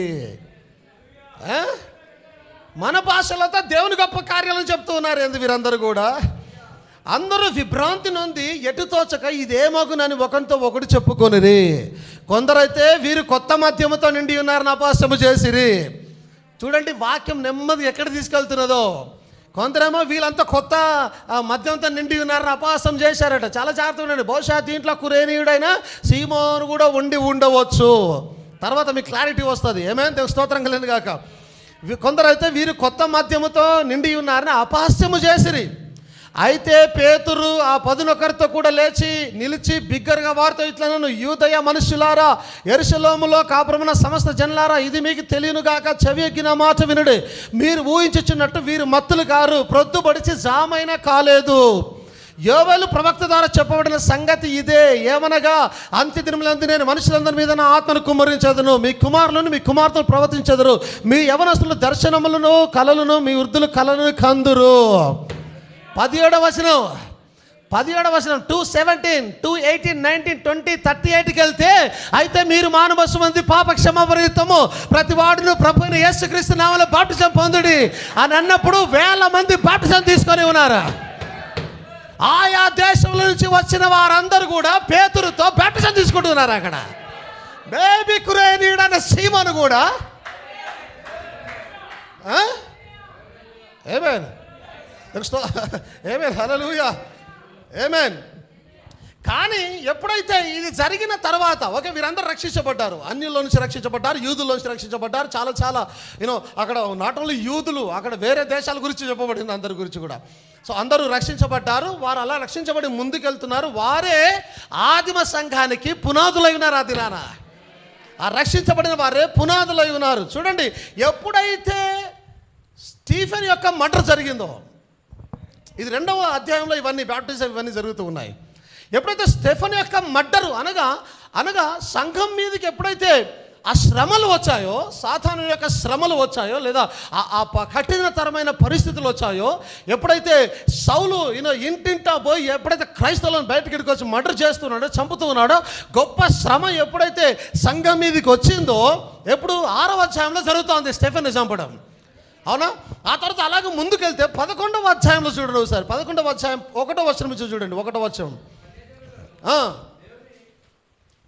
అన్యజనులను దేవుని వాక్యం అంగీకరించిరని. అవునా? ఇందాక యూదులు మాత్రమే కాదు, ఆయా దేశంలో నుంచి వచ్చిన అన్యులు కూడా, నేను ఇందాక అదే చెప్పాను, అన్యులు కూడా రక్షించబడి ఉన్నారు. ఈ అన్యజనులు కూడా దేవుని వాక్యం అంగీకరించిరని అపోస్తలులను యూదయ యందంతటిన సహోదరులను వినిరి. మొత్తానికి యెరూషలేము ఇజ్రాయెల్ దేశంలో ఏం జరుగుతుందని విన్నప్పుడు, అరే చాలామంది అన్యులు కూడా, విగ్రహారాధికులు కూడా, దేవుని ఎరగని వారు కూడా దేవుని వాక్యాన్ని విని అంగీకరించి బ్యాప్టిజం తీసుకున్నారనే సంగతి అపోస్తుల చెవిన పడింది, పరిశుద్ధుల చెవిన పడింది. ఆమేన్. 18వ వచనాన్ని చూడండి. ఇప్పుడు వారి మాటలు విని, 11వ వచనం 18వ వచనం, వారి మాటలు విని మరేమి అడ్డము చెప్పక, అట్లయితే అన్యజనులకును దేవుడు జీవార్థమైన మారు మనసు దయచేసి ఉన్నాడని చెప్పుకొనొచ్చు దేవుని మహిమ పరిచిరి. నాట్ ఓన్లీ యూదులు, అన్యజనులకు కూడా దేవుడు జీవము కొరకైన మారు మనస్సు. మనం అదే కదా, ఈ వాక్యం మన గురించి కాదా? అన్యజనులమైన మనము జీవార్థమైన మారు మనసు, జీవము కొరకైన మారు మనసు పొంది ఉన్నామని దేవుడు వారికి దయచేసి ఉన్నాడని చెప్పుకొనొచ్చు దేవుని మహిమ పరిచిరి. దేవుని స్తోత్రం కలుగును గాక. చాలా జాగ్రత్తగా గమనించండి. ఒక గొర్రె సంఘంలో చేరితే దేవుడు మాత్రమే పరలోకంలో సంతోషించాడు, రక్షించబడిన వారు కూడా సంతోషిస్తారు, వారు కూడా కేకలు వేస్తారు దేవుని కొరకు. ఎందుకు? ఒక ఆత్మ రక్షించబడినది, నా శరీరంలోకి వచ్చింది ఒక ఆత్మ అని చెప్పేసి. ఆమేన్. స్తోత్రం కలుగును గాక. స్టెఫెను విషయంలో కలిగిన శ్రమను బట్టి, 6వ అధ్యాయంలో స్టెఫెను చంపుతూ ఉన్నారు. అక్కడ స్టెఫెను విషయంలో కలిగిన శ్రమను బట్టి చెదిరిపోయిన వారు, ఓకే, ఎప్పుడైతే స్టీఫెన్ను చంపే ప్రయత్నం చేస్తున్నారో, శ్రమ బాగా ఎక్కువైపోయినప్పుడు క్రైస్తవులు ఏమయ్యారు? ఇంకా క్రైస్తవులను పిలువబడలేదు అప్పటికి, ఓకే. కానీ యేసును నమ్ముకున్న వారు, మారుమనసు పొందిన వారు చెదిరిపోతున్నారు. కొంతమంది అక్కడ వెళ్తున్నారు, కొంతమంది ఇక్కడ వెళ్తున్నారు, కొంతమంది ఆ ఊరికి వెళ్ళిపోతున్నారు, కొంతమంది ఇంకో దగ్గరికి వెళ్ళిపోతూ ఉన్నారు. ఆ విధంగా చెదిరిపోయిన వారు ఏంటట? ఎవరికి? యూదులకు తప్ప మరి ఎవరికి వాక్యం బోధింపక ఫేనికే, కుప్రా, అంతియొకయ ప్రదేశముల వరకు సంచరించిరి. ఆమేన్. దేవుని స్తోత్రం కలుగును గాక. ఈరోజు ఉన్న ఈ దరిద్రపు బ్రతుకులు కానీ ఆ రోజుల్లో ఏమీ లేదు. రక్షించబడ్డావంటే టార్గెట్ ఇంకొకరిని రక్షించాలి అంతే. ఏమి వింటున్నారా? ఈరోజు ఉద్యోగాలు ఉన్నాయి, ఈరోజు శ్రమలు ఉన్నాయి, ఈరోజు షోపు టప్పులు ఉన్నాయి, ఈరోజు మంచి దినాల మంచి బ్రతకాలి. ఆ రోజు ఏం లేదు, తిండి ఉన్నా లేకపోయినా, కడుపు మాడినా, ప్రాణం పోయినా ఒక ఆత్మను రక్షించాలి, అదే టార్గెట్ అప్పుడు. అందుకే ఎవరైతే రక్షించబడ్డారో వారు సువార్త చెప్తూ చెప్తూ చెప్తూ చెప్తూ సైప్రస్కి వెళ్ళిపోయినారు, ఆ తర్వాత ఫెనిస్కి వెళ్ళిపోయినారు, ఆ తర్వాత యాంటియోకియా వరకు కూడా వెళ్ళి సంచరించారు. కుప్రీయులు కొందరును, కురేనీయులు కొందరును, ఎవరట? వినండి, జాగ్రత్త వినండి, చదువుమా. వారిలో ఉండిరి. ఎవరు వినాలి, మీరు జాగ్రత్త వినడం లేదు. కుప్రీయులు కొందరు, ఎవరైతే సంచరించుచు వాక్యం బోధించుచు ఈ సైప్రస్ వరకు, అంత్యోక వరకు వెళ్ళారో వారిలో కొందరు కురేనీయులుంటిరి. మేబీ సీమోను కూడా తిరుగుతున్నాడు అనుకుంటున్నాను నేను. అక్కడ మీకు వెలుగుతలేదు ఇంత కూడా. రక్షించబడి సువార్త ప్రకటించిన వారిలో కొందరు కురేనీయులు కూడా ఉండిరి. ఏం అర్థమైందా మీకు? కురేనీయులు కూడా ఉండిరి. వీరు అంతియోకియాకు వచ్చి గ్రీసు దేశపు వారితో మాట్లాడుచు ప్రభు అని యేసును గూర్చిన సువార్త ప్రకటించిరి. ప్రభు హస్తము వారికి తోడైండని కనుక నమ్మిన వారు అనేకులు ప్రభు తట్టు తిరిగిరి. దేవుని స్తోత్రం కలుగును గాక. ఆమేన్, హల్లెలూయా. 26వ వచనంలో రాయబడింది, వారు కలిసి ఒక సంవత్సరం అంతయు సంఘములో ఉండి, ఎన్ని సంవత్సరాలు? వారు కలిసి, రక్షించబడిన వారు ఈ కురేనీయులు వీరందరూ కలిసి ఒక సంవత్సరం దాకా ఒక సంఘముగా కూడుకొనుచు, పాటలు పాడుచు, ఆరాధన చేస్తూ, ఇంటింట కూడుకొనుచు, ప్రభు బల్ల ఇరుస్తూ, దేవుని స్తుతిస్తూ, సువార్త ప్రకటిస్తూ ఒక సంవత్సరం అంతా ఈ సంఘములో ఉండి బహు జనములకు వాక్యమును బోధించిరి. మొట్టమొదట అంతియోకయలో శిష్యులు క్రైస్తవులని పిలువబడ్డారు. అక్కడ క్రైస్తవులను పిలువబడడానికి కారణములో కురేనీయుడు ఉన్నాడు. అక్కడ ఆ కురేనీయుడు ఎందుకు దాంట్లో ఉన్నాడంటే క్రీస్తు రక్తముతో తడిసి ఉన్నాడు. ఆయన సిలువను మోస్తూ ఉన్నప్పుడు క్రీస్తు రక్తముతో తడిసిన కురేనీయుడు దేవుని కొరకు సిలువ మోస్తూ పోతూ ఉన్నాడు. ఆయన సిలువ మోయడం ఆపలేదు. కల్వరికి చేరగానే సిలువ మోయడం ఆగలే. ఆయన మోస్తూనే ఉన్నాడు తన జీవిత కాలం అంతా కూడా. Praise the Lord. ఆమేన్. స్తోత్రం కలుగును గాక. అంతేనా? దేవుని మహిమ కలుగును గాక. హల్లెలూయా. స్తోత్రం కలుగును గాక. అనేకులు ప్రభు తట్టు తిరిగేటట్టు చేశారట కురేనీయులు. నువ్వు కురేనీయుడివా ఈ రాత్రి? నువ్వు ఆ కురేనీయుడు సీమోను యొక్క వారసుడివా ఈ రాత్రి? ఏమి అర్థమవుతుందా? కురేనీయుడు అనే సీమోను యొక్క వారసుడివా కాలేదా ఇంకా నువ్వు? ఆమేన్. దేవుని మహిమ కలుగును గాక. ఏనా అప్పుడు అంతియోకయలో శిష్యులు క్రైస్తవులు అనబడిరి. And the disciples were called Christians first in Antioch. మొట్టమొదటిసారి క్రైస్తవులను పిలువబడుతూ ఉన్నారు. క్రైస్తవులను పేరు పట్టబడ్డారు అంతియోకయలో. అక్కడి నుంచి మొత్తం స్టార్ట్ అయిపోయింది. దేవుని స్తోత్రం కలుగును గాక. ఆమేన్, హల్లెలూయా. సో ఈ సంఘము ఆరంభంలో సంఘము బహుగా శ్రమపడి కష్టపడి సువార్త ప్రకటించి ఆత్మలు సంపాదించడంలో ఈ కురేనీయులు బహు పాత్ర పోషించారు. సంఘము స్థాపించబడడంలో, క్రైస్తవుల ఆత్మలు సంపాదించబడడంలో, దేవుని రాజ్యం కట్టబడడంలో కురేనీయులు బహుగా శ్రమపడిన వారుగా ఉన్నారు అక్కడ. ఆమేన్. అయితే మత్తయి, మార్కు, లూకా ఈ ముగ్గురు కూడా ఆయన గురించి వారు చెప్తూ ఉన్నారు. వారు అంటూ ఉన్నారు, యూనో లూకా అంటూ ఉన్నాడు, యూనో ఒకసారి చూడండి 23-26 ఇందాక చదివినాం.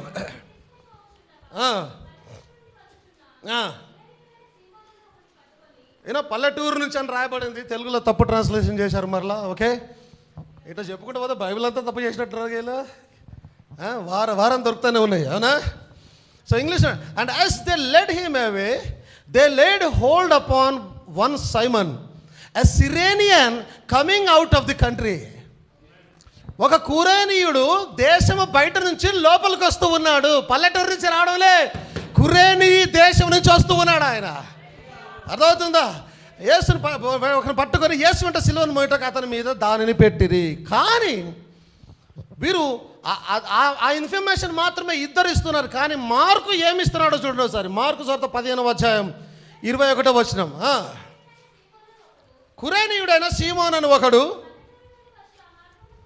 పల్లెటూరు నుండి వచ్చి, coming out of the country అని మళ్ళీ అక్కడ అంటే బయట నుంచి దేశంలోకి వస్తున్నాడు, పల్లెటూరు నుంచి కాదు. ఓకే, కురేనీయుడు అంటేనే అది ఎక్కడుంది? లిబియా దేశంలో ఉంది, అది ఇజ్రాయెల్ దేశంలో లేదు. అక్కడి నుంచి వస్తూ ఉన్నాడు ఆయన. సో పల్లెటూరు అది తప్పు ట్రాన్స్లేషన్. బయట నుంచి ఈ దేశంలోనికి వస్తూ ఉన్నాడు ఆయన. యెరూషలేముకి వచ్చి ఉన్నాడు ఆయన. ఆ మార్గంలో పోవచ్చు ఉండగా ఆయన సిలువను మోయుటకు అతనిని బలవంతము చేసిరి. ఇక్కడ మార్కు, ఓకే, మార్కు ఈయన గురించిన ఇన్ఫర్మేషన్ ఇంకొద్ది ఎక్కువ ఇస్తూ ఉన్నాడు. మీకు ఐడియా ఉండాలి, నేను ఇంతకుముందు కూడా బోధించినట్టు నాకు ఐడియా ఉంది. ఎందుకు ఇక్కడ ఈ మార్కు సువార్తలో కురేనీయుడైన సీమోను యొక్క కుమారుల గురించి రాయబడింది. ఇక్కడ చదువుమా. అతడు అలెగ్జాంద్రునకు, అంటే ఇంగ్లీష్లో అలెగ్జాండర్ అని ఉంటుంది. ఓకే, రూపు నాకును ఇంగ్లీష్లో రూఫస్ అని ఉంటుంది. ఓకే, రూపు నాకు అను అంటే ఇద్దరు కుమారులు ఆయనకి. ఓకే, చదువు మరోసారి చదువు. అతడు అలెగ్జాండర్కును రూఫస్కు కూడా తండ్రి.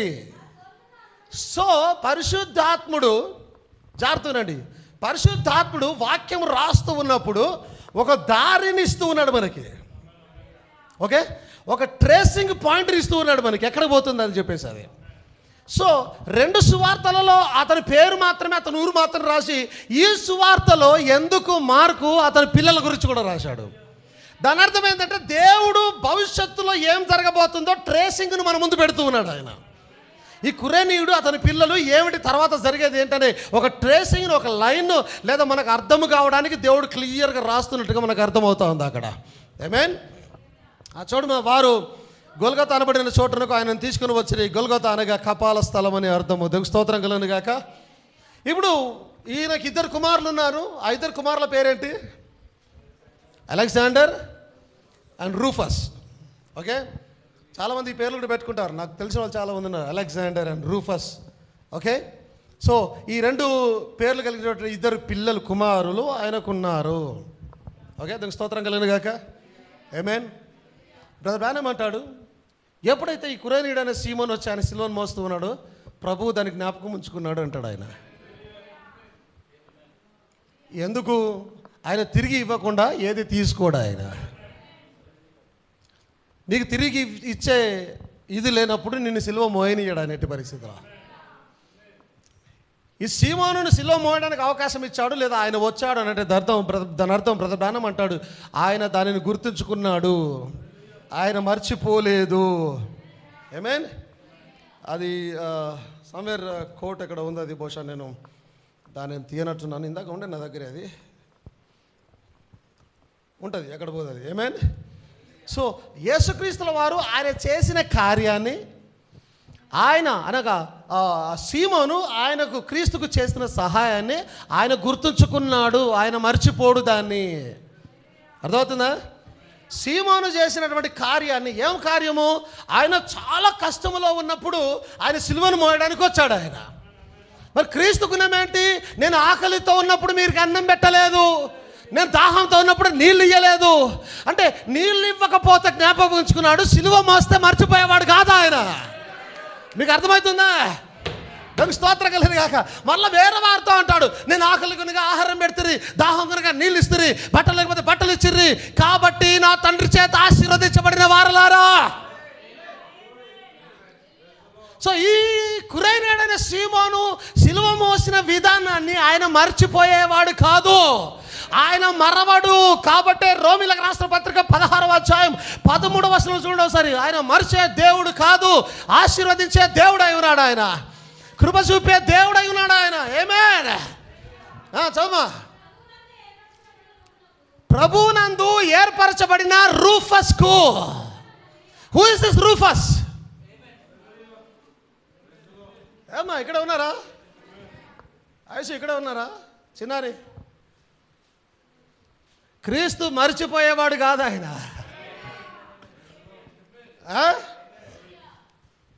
కొంతమంది స్త్రీలు ఏడుస్తూ ఉంటే, అమ్మ నా గురించి కాదు, మీ గురించి, మీ పిల్లల గురించి ఏడవండి అంటే, ఆయన గురించి ఏడుస్తే ఈయన వారి పిల్లల గురించి జాగ్రత్త పడుతూ ఉన్నాడు. ఈయన గురించి సిలువ మోస్తే ఆయన కుమారుల గురించి జాగ్రత్త పడుతూ ఉన్నాడు ఆయన. ఎంత గొప్ప దేవుడై ఉన్నాడు ఆయన, ఎంత ప్రేమ కలిగిన దేవుడై ఉన్నాడు ఆయన. మీ గురించి, మీ పిల్లల గురించి ఏడబడ్డామా, నా గురించి కాదు. దేవునికి స్తోత్రం కలుగును గాక. అందుకే బ్రదర్ బ్రానమ్ అంటాడు, ఎప్పుడైతే కురేనీయుడైన సీమోను సిలువను మోసాడో దేవుడు యేసుక్రీస్తు దానిని మర్చిపోలేదు, ఆయన గుర్తు పెట్టుకున్నాడు అంటాడు దాన్ని ఆయన. ఇక్కడ చూస్తేనేమో ప్రభువునందు ఏర్పరచబడిన రూఫస్కు వందనములు, అతని తల్లికి వందనములు, ఆమె నాకు కూడా తల్లియే. దేవునికి స్తోత్రం కలుగును గాక. దేవుడు అద్భుతంగా మాట్లాడుతూ ఉన్నాడు. హల్లెలూయా. పౌలు రూఫస్కి వందనాలు తెలియజేస్తూ ఉన్నాడు.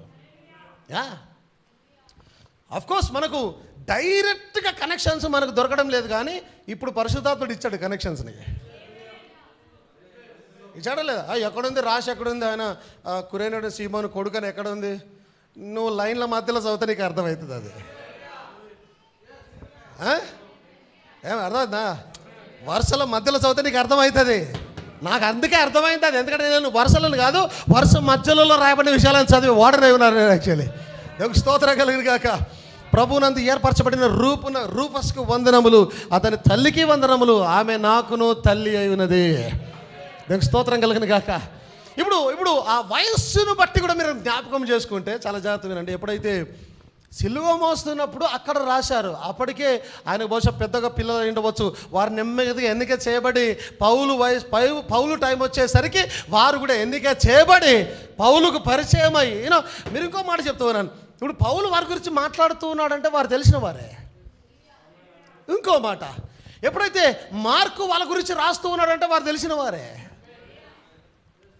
ఇప్పుడు ఈ వ్యక్తి కొత్తవాడు, ఇప్పుడే వచ్చాడైతే ఆయన పిల్లల గురించి మార్క్ అంటే తెలుసు అంటే దాని అర్థం వారు అప్పటికే వారితో పరిచయం ఉన్నవారు, వారు అప్పటికే కలిసి ఉంటూ ఉన్నారు. మీకు అర్థమవుతుందా? కాబట్టి ఖచ్చితంగా ఆ తర్వాత నెమ్మదిగా దేవుడు మర్చిపోలేదు కాబట్టి, జ్ఞాపకం ఉంచుకున్నాడు కాబట్టి ఆయన ఆశీర్వదిస్తూ ఉన్నాడు.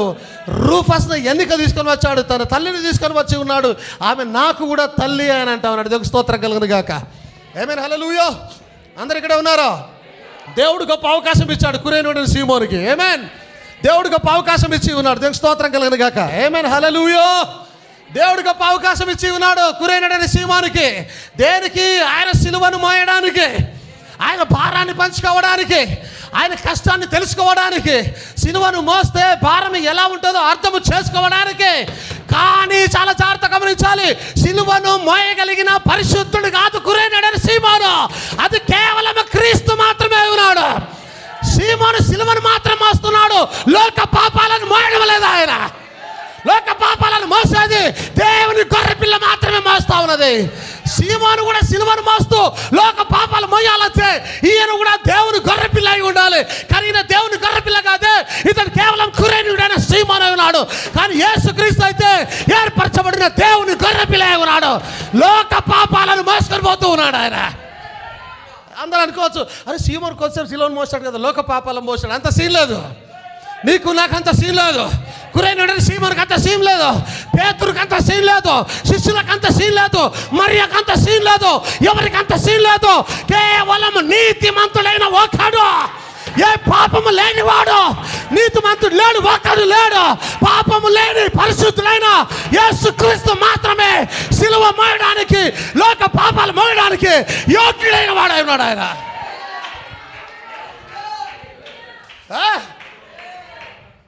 నేను ఈరోజు తిరిగి జన్మించడానికి ఆ రోజు సిలువ మోసాడు ఆయన. నా సాక్ష్యం అది. నేను ఈరోజు తిరిగి జన్మించడానికి నా పాపల్ని ఆ రోజు మోస్తూ వెళ్తూ ఉన్నాడు ఆయన. కురేనుడైన సీమోను నా రక్షకుడు కాదు, ప్రభు అయిన యేసుక్రీస్తు నా రక్షకుడై ఉన్నాడు. సిలువను మోసేవాడు కాదు, నా పాపములను మోసేవాడు. అరే సిలువ ఇంకా ఇద్దరు దొంగలు మోస్తున్నారు అక్కడ. సిలువను మోయడం కాదు అక్కడ మ్యాటరు, పాపాలను మోసుకెళ్ళడు. ఆలయంలో ఒక గొర్రెను వధించి దాని రక్తం తీసుకొని చల్లి, ఇంకో మేకను గొర్రెను తీసుకొని దాని మీద మనుషుల పాపాలు మోపి దానిని తీసుకుపోయి ఎడారి వైపు వదిలిపెడితే అది ఎడారులకు వెళ్ళిపోతే మనుషుల పాపాలను మోసుకొని వెళ్ళిపోతుందట. ఈయన మీద కూడా యెరూషలేము నడి వీధిలో మన పాపములను పెట్టగా ఈ గొర్రె కూడా నడుచుకుంటూ అరణ్యములో కల్వరి కొండనెక్కి అలాగే పాపాలను తీసుకొని వెళ్ళిపోయినాడు. అక్కడే మైమర్పడే సముద్రంలో నా పాపాలను పడేసి ఉన్నాడు ఆయన. Praise the lord. స్తోత్రం కలుగుగాక. కురేనుడైన సీమోనికి ఆశీర్వాదం వచ్చింది సిలువను మోయడానికి. సిలువను మోయడానికే ఆయన అన్నాడు, నేను తాగే కప్పు నువ్వు తాగలేవుమా? నేనేదో భరించబోతున్నాను, మీరు భరించలేరు. దాన్ని లోకంలో ఎవరైనా సాధ్యం కాదు అది. దేవునికి స్తోత్రం కలుగును గాక. హల్లెలూయా. దేవుని మహిమ కలుగును గాక. ఆమేన్. హల్లెలూయా. దేవునికి స్తోత్రం కలుగును గాక. ఆమేన్. ఇప్పుడు ఎవరబ్బా ఇది దీన్ని మోసుకొని వెళ్తున్నది ఎవరు అంటే, ఆయన కేవలం సిలువను మోసాడు, పాపాన్ని మోయలేదు ఆయన. మరి ఎవరు మోస్తూ ఉన్నారంటే బ్రదర్ బ్రానమ్ అంటాడు, ఇట్స్ అ సెకండ్ ఆడమ్. ఎవరు మోస్తున్నారు? Second Adam. దేవునికి స్తోత్రం కలుగును గాక. రెండో ఆదం సిలువ ఎందుకు మోస్తున్నాడు తెలుసా? తన భార్యను పాపం నుంచి రక్షించడానికి మోస్తూ ఉన్నాడు ఆయన. మొదటి ఆదాము కూడా ఏం చేశాడు తెలుసా? తన భార్యతోనే నేనని, నా భార్యతోనే నేనని బయటకు వెళ్ళిపోతూ ఉన్నాడు ఆయన. రెండవ ఆదాము కూడా నా భార్యతోనే నేనని పరలోకాన్ని విడిచి లోకానికి వచ్చి మన పాపాలను ఆయన మీద వేసుకొని తన భార్య కొరకు ప్రాణత్యాగం చేస్తూ ఉన్నాడు ఆయన. Praise the lord. Look across that white robe he has got around his shoulders. ఆయన చుట్టూరుగా ఉన్న తెల్లని రోబ్, ఏమంటారు దాన్ని, ఒక వస్త్రాన్ని చూడండి వేసుకొని ఉన్నాడు. I see there is little red spot all over his robe. ఆయన బట్ట మీద అక్కడక్కడ చిన్న చిన్న రక్త మరకలు నాకు కనిపిస్తూ ఉన్నాయి. వండర్ వాట్ దట్ ఈస్, అదేంటో నేను ఆశ్చర్యపడుతూ ఉన్నాను. As he moves on up the hill, ఆయన కొండ ఎక్కడానికి వెళ్ళుచూ ఉండగా, కొండ పైకి కిందికి కాదు పైకి ఎక్కుచ్చు ఉండగా, ఉన్న బలమంతా పెడుచు ఉండగా, గుండె బలంగా కొట్టుకొని ఉండగా, నరాలలో రక్తము ఎక్కువగా స్పీడ్ అవచ్చు ఉండగా, ఆయన అంటున్నాడు them spots began to get bigger. ఆ బట్ట మీద ఉన్న చిన్న రక్త మరకలు పెద్దగా అవడం ప్రారంభించాయట. ఎందుకు? పైకి ఎక్కుతున్న కొద్ది గుండె ఎక్కువ కొట్టుకుంటా ఉన్నది, దమ్ము వస్తూ ఉంది, రక్తం స్పీడ్ పెరిగింది, ఉన్న రక్తం అంతా బయటకు వచ్చేస్తూ ఉన్నది. ఏదో స్తోత్రం కలిగాక ఆ రక్తపు మరకలు పెద్దగా అవుతూ ఉన్నాయి. It's getting bigger and bigger and bigger and bigger. I see them all going to one great big bloody splash. తొందరలోనే మొత్తం రక్తముతో నిండిపోయినటువంటి వస్త్రాలతో కనిపిస్తూ ఉన్నాడట ఆయన. And I hear something going. What is it? నేను ఏదో జరగడం నేను వింటూ ఉన్నాను. ఏంటది? ఆయన అంటున్నాడు, ప్రాణం చేయగొడుతున్నాడు. ఏంటది? What is it? It is the second Adam, the one without sin. ఇది రెండవ ఆదామైనాడు, పాపము లేనివాడు. ఆమేన్. Come to take the sin, వచ్చి పాపము తీసుకుంటున్నాడు. Come to redeem us from what first Adam did. మొదటి ఆదాము ఏదైతే చేశాడో దాని నుంచి విమోచించడానికి వచ్చిన రెండవ ఆదాము కల్వరికి ఎక్కుచున్నాడు. ఆయన తన వస్త్రాలంతా రక్తంతో నిండిపోయి ఉన్నాయి. ఆమేన్. Come to redeem us back to the fellowship. నేను ఎప్పుడు బోధించేది అదే, దేవుడు నాకు ఇచ్చిన ప్రత్యక్షత అదే. ఆయన సావాసాన్ని కోరుతూ ఉన్నాడు, వన్నెస్ విత్ గాడ్. మరలా ఆయనతో సావాసంలో తీసుకొని పోతున్నాడు. క్రీస్తు దేవునికి మనకు మధ్య సంధి కుదిర్చి మరలా ఫెలోషిప్లో తీసుకొని వెళ్తూ ఉన్నాడు. రెండవ ఆదాము షెడ్డింగ్ హిస్ ఓన్ బ్లడ్, తన సొంత రక్తాన్ని చిందించి. And as he's going up the hill, ఆయన ఆ కొండ పైకి వెలుచు ఉండగా, డెత్ బీటింగ్ అట్ హిమ్, మరణము ఆయనకు విరుద్ధంగా కొడుతూ ఉండగా, just stinging around his face. ఆయన ఏమి చేయలేక, ఆయన చుట్టూరుగా, ఆయన మొహం చుట్టూరుగా అలా చూస్తూ మరణం ఏమి చేయలేకపోయేది. ఆయన మరణం ఆయనను తాకలేకపోయింది. స్తోత్రం కలుగును గాక. ఆమేన్, ఆమేన్. వాడు అనుకుంటున్నాడు మరణించాడని, నేను అనుకుంటున్నాను నడుచుకుంటే సమాధిలోకి పోయినాడని. ఎందుకంటే ఆయన పుడితే కదా ఆయనకు సావు ఉండేది, ఆయన పుడితే కదా ఆయన చనిపోయేది. నశించిన దానిని వెతికి రక్షించడానికి మనుష్య కుమారుడు లోకమునకు వచ్చేను, పుట్టలేదు. హీబ్రూస్లో రాయబడింది, తల్లి లేనివాడును, తండ్రి లేనివాడును, వంశావళి లేనివాడును, అరే పుట్టుకలు లేనివాడు ఎట్టా చేస్తాడు? ఆయన చావలేదు, సమాధిలోకి పోయాడు. ఆయన ఎలా పోయాడో అలాగే బయటకు వచ్చాడు. ఆయన విజయోత్సవంతో బయటకు వచ్చాడు. ఆయన స్తోత్రం కలుగును గాక. ఆమేన్, హల్లెలూయా, ఆమేన్. పిలిచారు, ఇట్రా ఇట్రా ఇట్రా. నేనా? ఏంటి ఏంటి? ఇట్రా బాబు, ఇట్రా, నువ్వు ఇట్రా. లేదండి నేను వెళ్ళాలి, లేదు ఇట్రా, నువ్వు ఇట్రా ఇట్రా, నువ్వు సిలువ మేయాలి, ఇట్రా. అట్లా కాదండి, ఇట్రా ఇట్రా. ఏంటి చెప్పండి? సిలువ మేయాలి, సిలువ మేయాలి. ఆయన కష్టంగా ఉంది, ఆయన పడిపోతున్నాడు, ముందుకు పోయే పరిస్థితులు, నువ్వు పోయి కొంచెం సిలువ మేయ ఇక్కడ నుంచి. అట్లా కాదండి, ఏం లేదు, పెట్టు, తీసుకొని సిలువ మీద పెట్టు. Okay okay. మెల్లిగా క్రీస్తు పోతుంటే ఆయన కూడా నడుచుకుంటూ పోతా ఉన్నాడు. మెల్లికి పోతుంటే ఆయన కూడా నడుచుకుంటూ పోతా ఉన్నాడు. దేవుని స్తోత్రం కలుగును గాక. ఆమేన్. అలాగే నడుచుకుంటూ పోతూ ఉన్నాడు. సిలువ మోయడానికి కురేనుడని సీమోను చూస్ చేసుకోలే,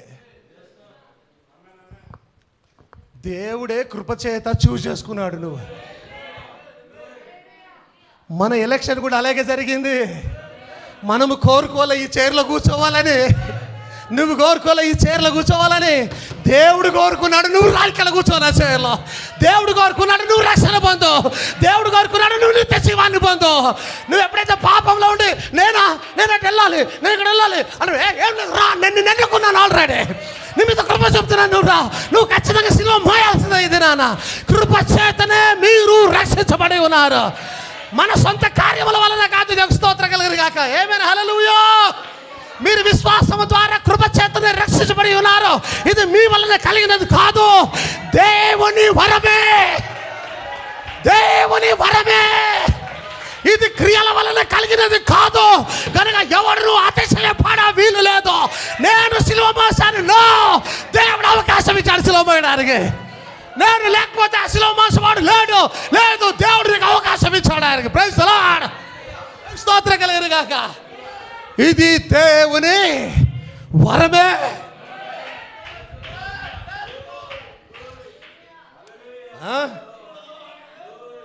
ఆయన వరాన్ని రుచి చూశారా?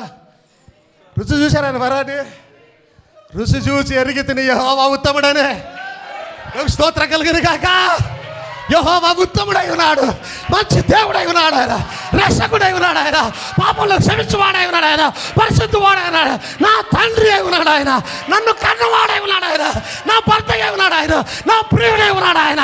మంచి దేవుడు, నల్ల దేవుడు, గుడ్ గాడ్.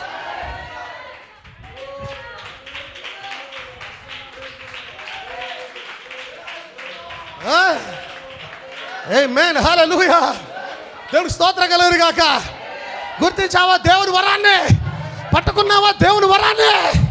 వరమా నీవు? నీలో ఉన్నది వరమేనా కాదా? ఎస్, నాకు రక్షణ ఒక వరమై ఉన్నది, నా తిరిగి జన్మ ఒక వరమై ఉన్నది, నా తిరిగి రావడము ఒక వరమై ఉన్నది. Praise the lord. నా జీవితమే ఒక వరము, నా పుట్టుకయే ఒక వరము, నా తిరిగి జన్మిస్తే ఒక వరము, నా ఎన్నిక ఒక వరము. ఏ వరము తెలుసా? అది దేవుని వరమే.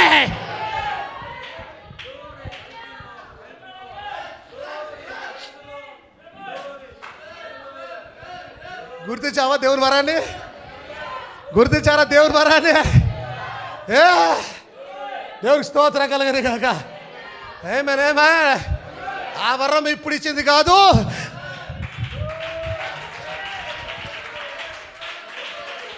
జగత్తుత్పత్తి కన్నా ముందే.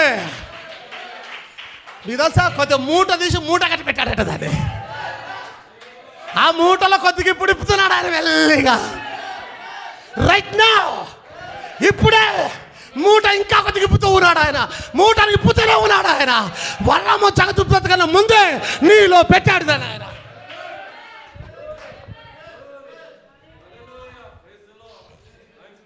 ఆమేన్. దేవునికి స్తోత్రం కలుగును గాక. కొన్ని వచనాలు అవి చదువుకొని ముగించే ప్రయత్నం చేద్దాం మనం. హల్లెలూయా. సౌండ్ ఎక్కువైతే కొద్దిగా తగ్గించు. ఓకే, మాస్టర్ తగ్గించు కొద్దిగా. దేవునికి స్తోత్రం కలుగును గాక. ఎవరిని డిస్టర్బ్ చేయడం మన ఉద్దేశం కాదు, పక్కలను డిస్టర్బ్ చేయడం మన ఉద్దేశం కాదు. Okay, Colossians chapter 2 verse 11 to 15. మీరును క్రీస్తు సున్నతి యందు శరీరేచ్ఛలతో కూడిన స్వభావమును విసర్జించి ఆయన యందు చేతులతో చేయబడిన సున్నతి పొందితిరి. ఏమి, నేను ఎక్కువ వివరించదలుచుకోలేదు, జస్ట్ చదువుతాను, జాగ్రత్తగా వినే ప్రయత్నం చేయండి, అర్థం చేసుకునే ప్రయత్నం చేయండి. మీరు బాప్టిజం మందు ఆయనతో కూడా పాతి పెట్టబడిన వారై ఆయనను మృతులలో నుండి లేపిన దేవుని ప్రభావమందు విశ్వసించడం ద్వారా ఆయనతో కూడా లేచితిరి. మరియు అపరాధముల వలనను శరీరమందు సున్నతి పొందకపోయుట వలనను మీరు మృతులై ఉండగా, మీరు పాపములో చచ్చిన వారై ఉండగా, పాపములో లోక జీవితములు జీవించుచుండగా, ఇది నువ్వెన్నుకోలే, దేవుడిచ్చిన కృప అయినది. అది దేవుడు వ్రాతపూర్వక రూపకమైన ఆజ్ఞల వలన మన మీద రుణముగాను మనకు విరోధముగాను నుండిన పత్రమును, ధర్మశాస్త్రం రాయబడింది. ఆ పత్రం ఏం పత్రం? అది ధర్మశాస్త్రంలో పాపము చేయబడిన వాడు చావాలి, పాపము చేసిన వాడు చావాలి. ధర్మశాస్త్రంలో రాయబడిన పత్రాలు ఏమేమి దేవునికి స్తోత్రం కలుగును గాక. దేవుడు రాతపూర్వకమైన ఆజ్ఞల వలన మన మీద రుణముగాను మనకు విరోధముగాను రాయబడినటువంటి నుండిన పత్రమును. ఏం పత్రం అంటే ఇప్పుడు అది? ఏం పత్రం? ఇక్కడ రాయబడింది ఎక్కడో, ఇక్కడ పాపం చేసిన వాడు చావాలి. యేసుక్రీస్తు పట్టుకుని, అవునా?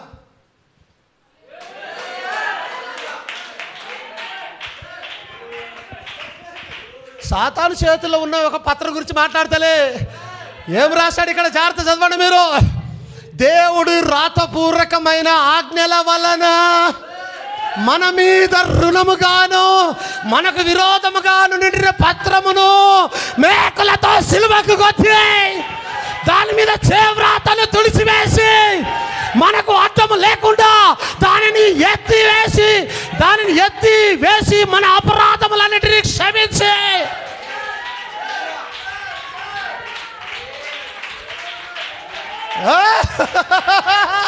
దేవునికి స్తోత్రం కలుగును గాక.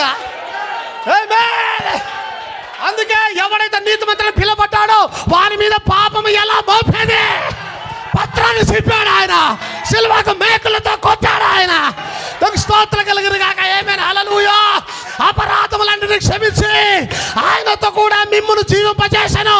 ఆయన ప్రధానులను అధికారులను నిరాయుధులుగా చేసి ప్రధానులను అధికారుల చేతిలో ఉన్న ధర్మశాస్త్రాన్ని లాగివేసి నిరాయుధులుగా చేసి సిలువ చేత జయోత్సవంతో వారిని పట్టి తెచ్చి బాహాటముగా వేడుకకు కనపరచును.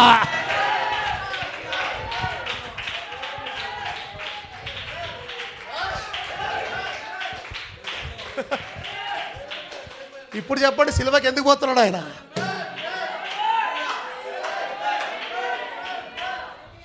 ఎందుకు పోతాడు సిలువకి ఎక్కకన్నా ముందు చింపి మర్తాటి పాకెట్లో పెట్టుకొని అంతేనా? సిలువకి ఎక్కకన్నా ముందు అంతకుముందు రాత్రి ధర్మశాస్త్రంలో దాని పత్రం ఎక్కడైతే నన్ను బంధించి పెట్టే పత్రం రాయబడిందో, ఎక్కడైతే ధర్మశాస్త్రంలో పాపమునకున్న ఫలము ధర్మశాస్త్రమే ఎక్కడైతే రాయబడిందో దాన్ని చెప్పి చాలా పెట్టుకొని ఎవరికి కనిపించకుండా అలాగే తీసుకుని వెళ్ళి సిలువకెక్కి సిలువలో కొట్టేస్తా ఉన్నాడు దాన్ని.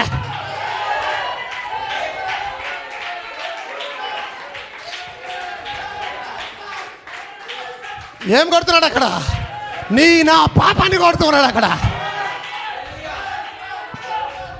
కొట్టి అధికారులను ప్రధానులను లేఖను తీసుకొని వచ్చి బాహాటముగా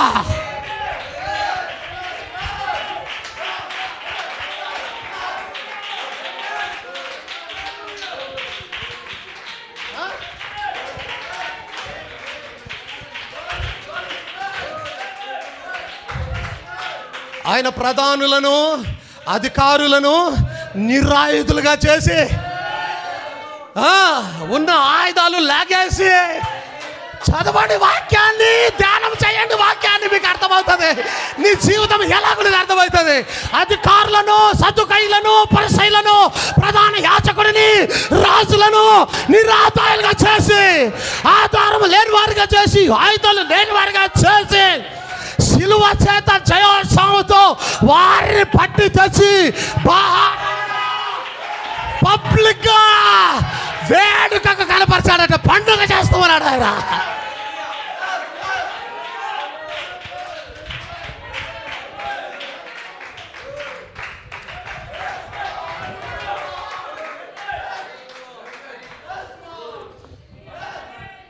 దేవుడు ఎలా తన వాక్యాన్ని అన్ఫోల్డ్ చేస్తూ ఉన్నాడు,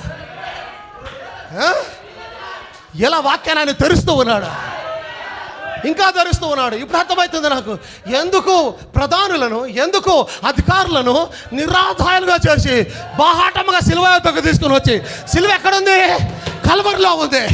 సిలువ ఎక్కడుంది? యెరూషలేము గోడల బయట ఉన్నది. బోయాజు చెప్పుకొట్టేటప్పుడు ఎవరు ముందు కొడతారు చెప్పుని? యాజకులు, ప్రధానులు, పెద్దలు, ఫ్యామిలీస్ అందరూ అక్కడ వారందరి ముందు చెప్పుని కొట్టి రూతును నేను విమోచిస్తూ ఉన్నారు. ఇప్పుడు అర్థమైందో ఎందుకు వారిని పట్టుకొని బయటకు తీసుకొని వచ్చి సిలువ దగ్గర ఆయన ఓ పబ్లిక్ గా బాహాటముగా యెరూషలేము గోడల అవతల చెప్పుని కొడుతూ ఉన్నాడు ఆయన.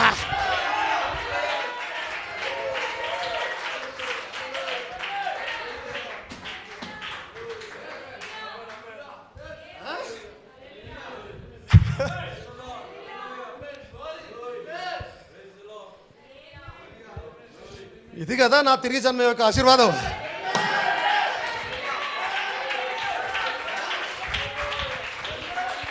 क्या रवि क्या बोल रहे थे? जहां पे मसीहा है जहां पे हम होंगे जहां पे मसीहा है वहां पे हम होंगे. బోయదు చెప్పుతో కొడుతూ ఉన్నాడు. కొడుతూ ఉన్నప్పుడు పెద్దలు ఉన్నారు, నయోమి ఉంది, అందరూ ఉన్నారు. వారితో పాటు రూతు అక్కడే ఉన్నది.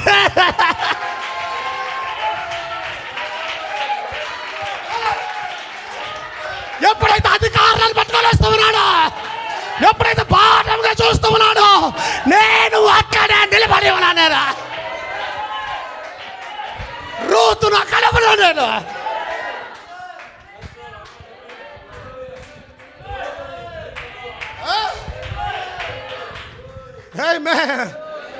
దేవుని మహిమ కలుగును గాక. విజయోత్సవముతో గర్జించు సింహమై, యూదా గోత్రపు సింహమై, ఆయన ఒక పాదము భూమి మీద మోపి, ఒక పాదం సముద్రం మీద మోపి, గర్జించు సింహము వలె యూదా గోత్రపు సింహము జయించి ఉన్నాడు ఆయన. విజయం సంపాదించాడు ఆయన. మరణమును జయించి ఉన్నాడు ఆయన.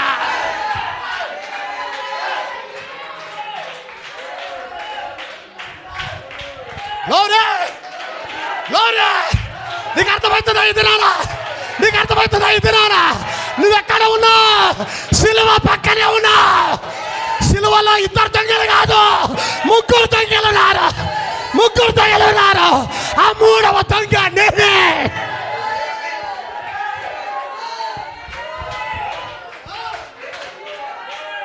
మూడవ దొంగ నేనే.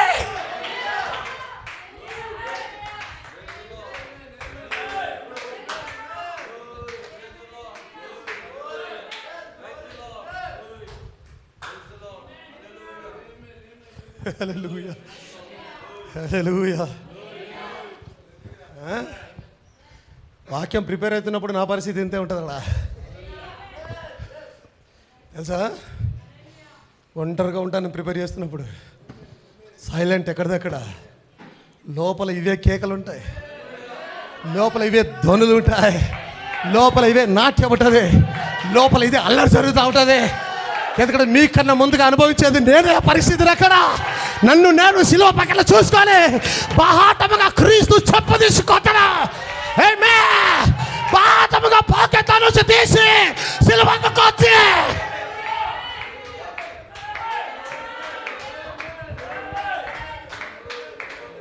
ఏం కొట్టాడట ఆయన? ఏం కొట్టాడట? దీంట్లోనే ఒక పేపర్ని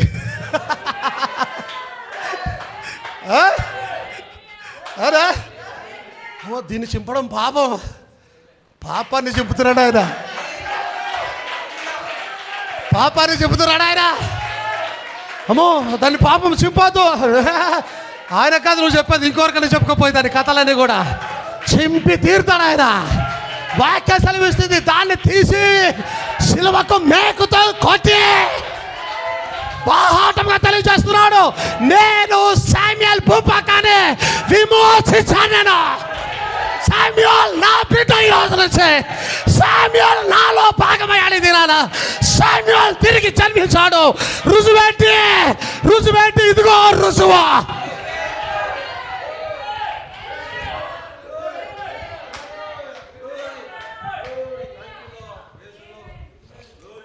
ఇప్పుడు పాపం గురించి చదివితే నా పాపం గురించి ఉన్న పేజు మిస్ అయిపోయింది. నేను సావాలని రాసి ఉన్న పేజు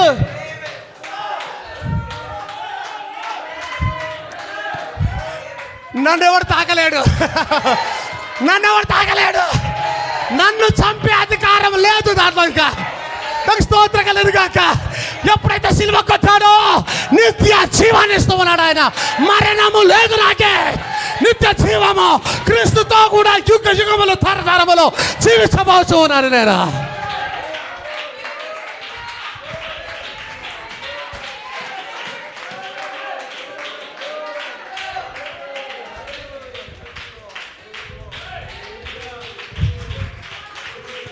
హల్లెలూయా.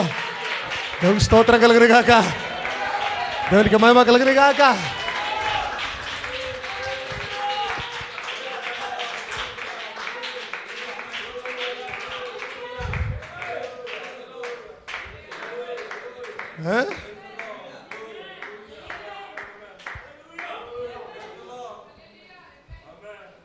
బై ఛాన్స్ కలవరకొండకు తీసుకోపోలేదు ఆయనని. వినండి వినండి, వాళ్ళు కొరడాలు కొడతలే, ఈయన కొట్టుమని ఒప్పుకుంటున్నాడు. ఆయన మీద చెయ్యేసే మునగాడు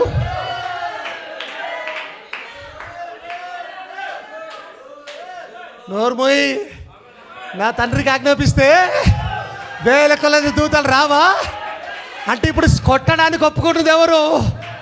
వాడు కొట్టడంలే, ఈయననే కొట్టించుకుంటూ ఉన్నాడు. దెబ్బ దెబ్బకు ఒక పేరు పడతా ఉంది. ఒక దెబ్బ కొట్టగా శామ్యూయల్ భూపాక పేరు నిలబడింది. ఇంకో దెబ్బ కొట్టగా ఇమ్మాన్యుయల్ పేరు నిలబడతా ఉంది.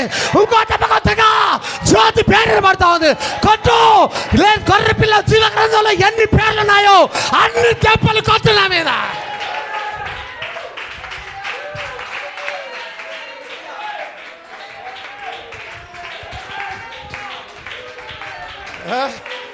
వినండి వినండి, ఓకే రా, ఇద్దరు బట్టలు ఓకే. ఆయన మెల్లిగా సిలువేసి సిలువని మీద ఎత్తుకొని వీధులలో కొట్టుకుంటా కల్వరికి తీసుకెళ్దాం ఆయనని, ఓకేనా? పక్కన నిలబడిరా చూస్తూ, వీళ్ళు నన్ను తీసుకుపోతున్నాడు ఏమంటున్నాడు అలా మాట్లాడుకుంటే? సర్లే, వాళ్ళు ఈయన తీసుకుపోతలే, ఈయన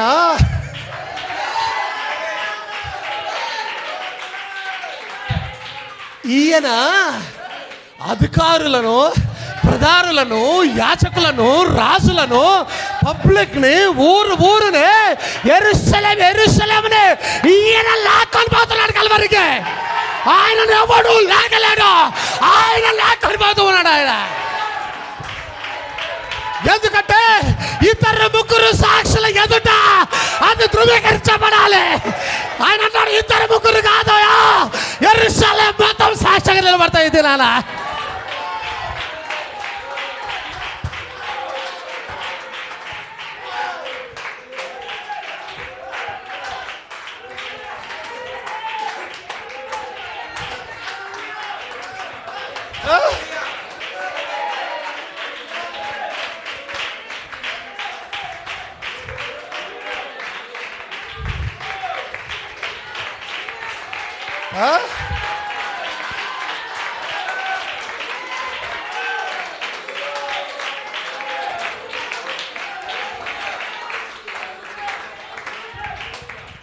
సిలువను మోస్తున్నాడు. ఆమేన్. నేను కూడా అక్కడే ఉన్నా, కానీ నేను ఇలా నిలబడి లేను, నేను కూడా ఇలాగే వంగినా.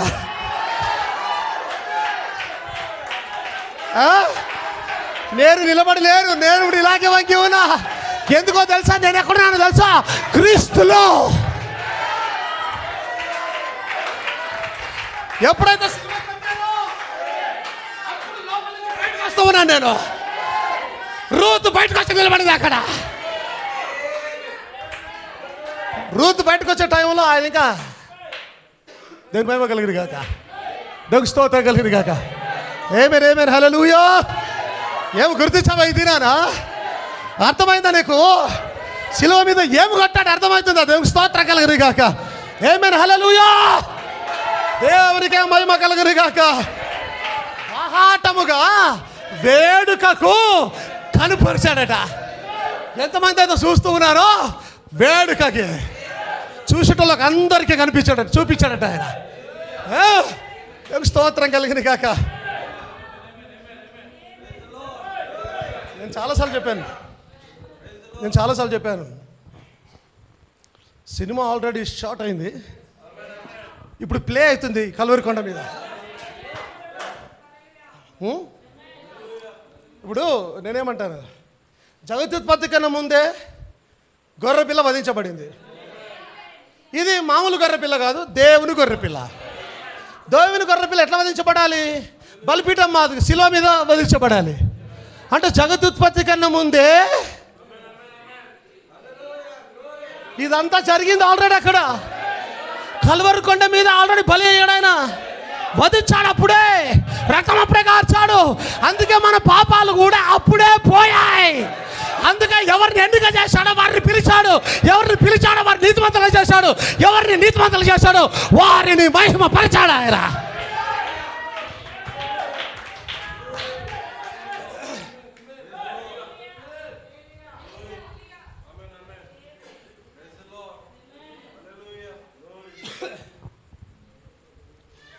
ఇంకొక మాట ఉంది, చదువుకొని పోదాం ముందుకు. ఓకే, ఆమేన్.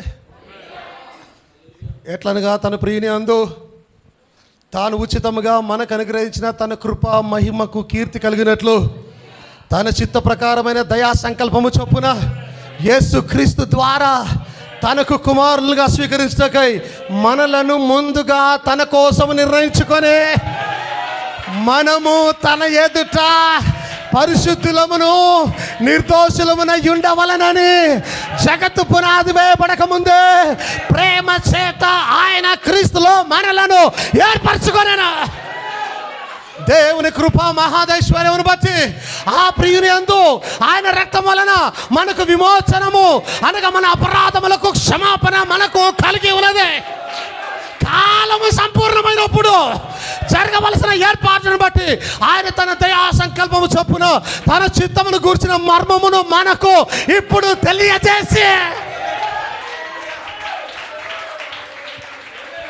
అర్థమవుతుందా?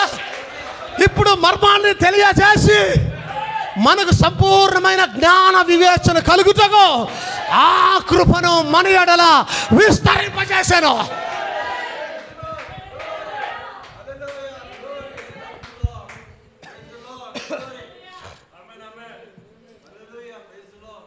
రేణుడైన సీమోను ఆయన ఎన్నిక చేసుకోవాలి సిలువ మోస్తానని, ఈయన లాక్కున్నాడు లోపలికి. మీ అపరాధముల చేతను పాపముల చేతను మీరు చచ్చిన వారై ఉండగా ఆయన మిమ్మును క్రీస్తుతో కూడా బ్రతికించాను. మీరు వాటిని చేయొచ్చు, అపరాధములను చేయొచ్చు. వాయుమండల సంబంధమైన అధిపతిని అనగా అవిధేయులైన వారిని ఇప్పుడు ప్రేరేపించు శక్తికి అధిపతిని అనుసరించి ఈ ప్రపంచ ధర్మము చొప్పున మునుపు నడుచుకుంటురే.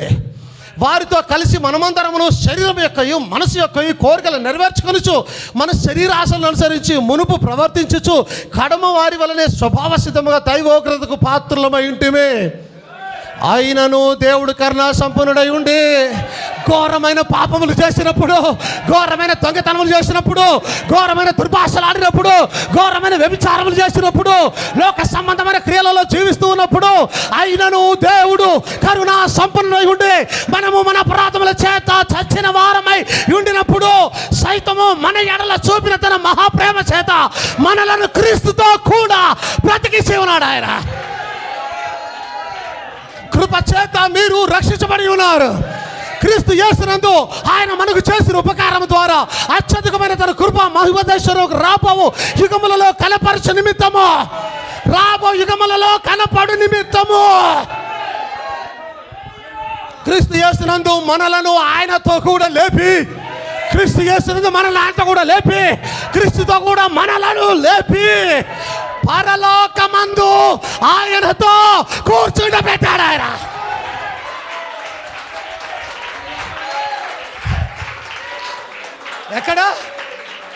ఎక్కడ కూర్చోబెట్టాడు? పరలోకమందు. ఇప్పుడు క్రీస్తు తండ్రి కుడి పార్శ్వమున ప్రార్థన చేస్తూ ఉన్నాడు. నువ్వు ఆయన పక్కన ఆనుకొని కూర్చున్నా, అదేనా? ఆయన పక్కన కూర్చొని ఆయన ఒడిలో నిద్రపోతూరా, ప్రేమ పొందుకుంటూరా, ఆయన ప్రేమిస్తూ ఉన్నాడు. నేను పరలోకములో కూర్చుని పెట్టాడు ఆయన. గుర్తొచ్చిందా నిన్న మన వాక్యం? పరలోక స్థలములలో కూర్చుని పెట్టాడు ఆయన. It is finished. ఇది సమాప్తమైనది. ఏం సమాప్తమైనది? విమోచన సమాప్తమైనది. శామ్యూయల్ని విమోచించడం సమాప్తమైనది. ఇది ముగిసిన కార్యమై ఉన్నది. ఎప్పుడో తెలుసా? జగత్తుత్పత్తి కన్నా ముందే ముగిసిన కార్యమై ఉన్నది. అది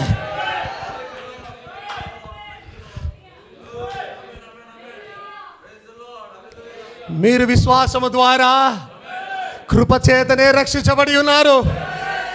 ఇది మీ వలన, ఇది కురేనీయుడైన సీమోను వలన కలిగినది కాదు, ఇది దేవుని వరమే.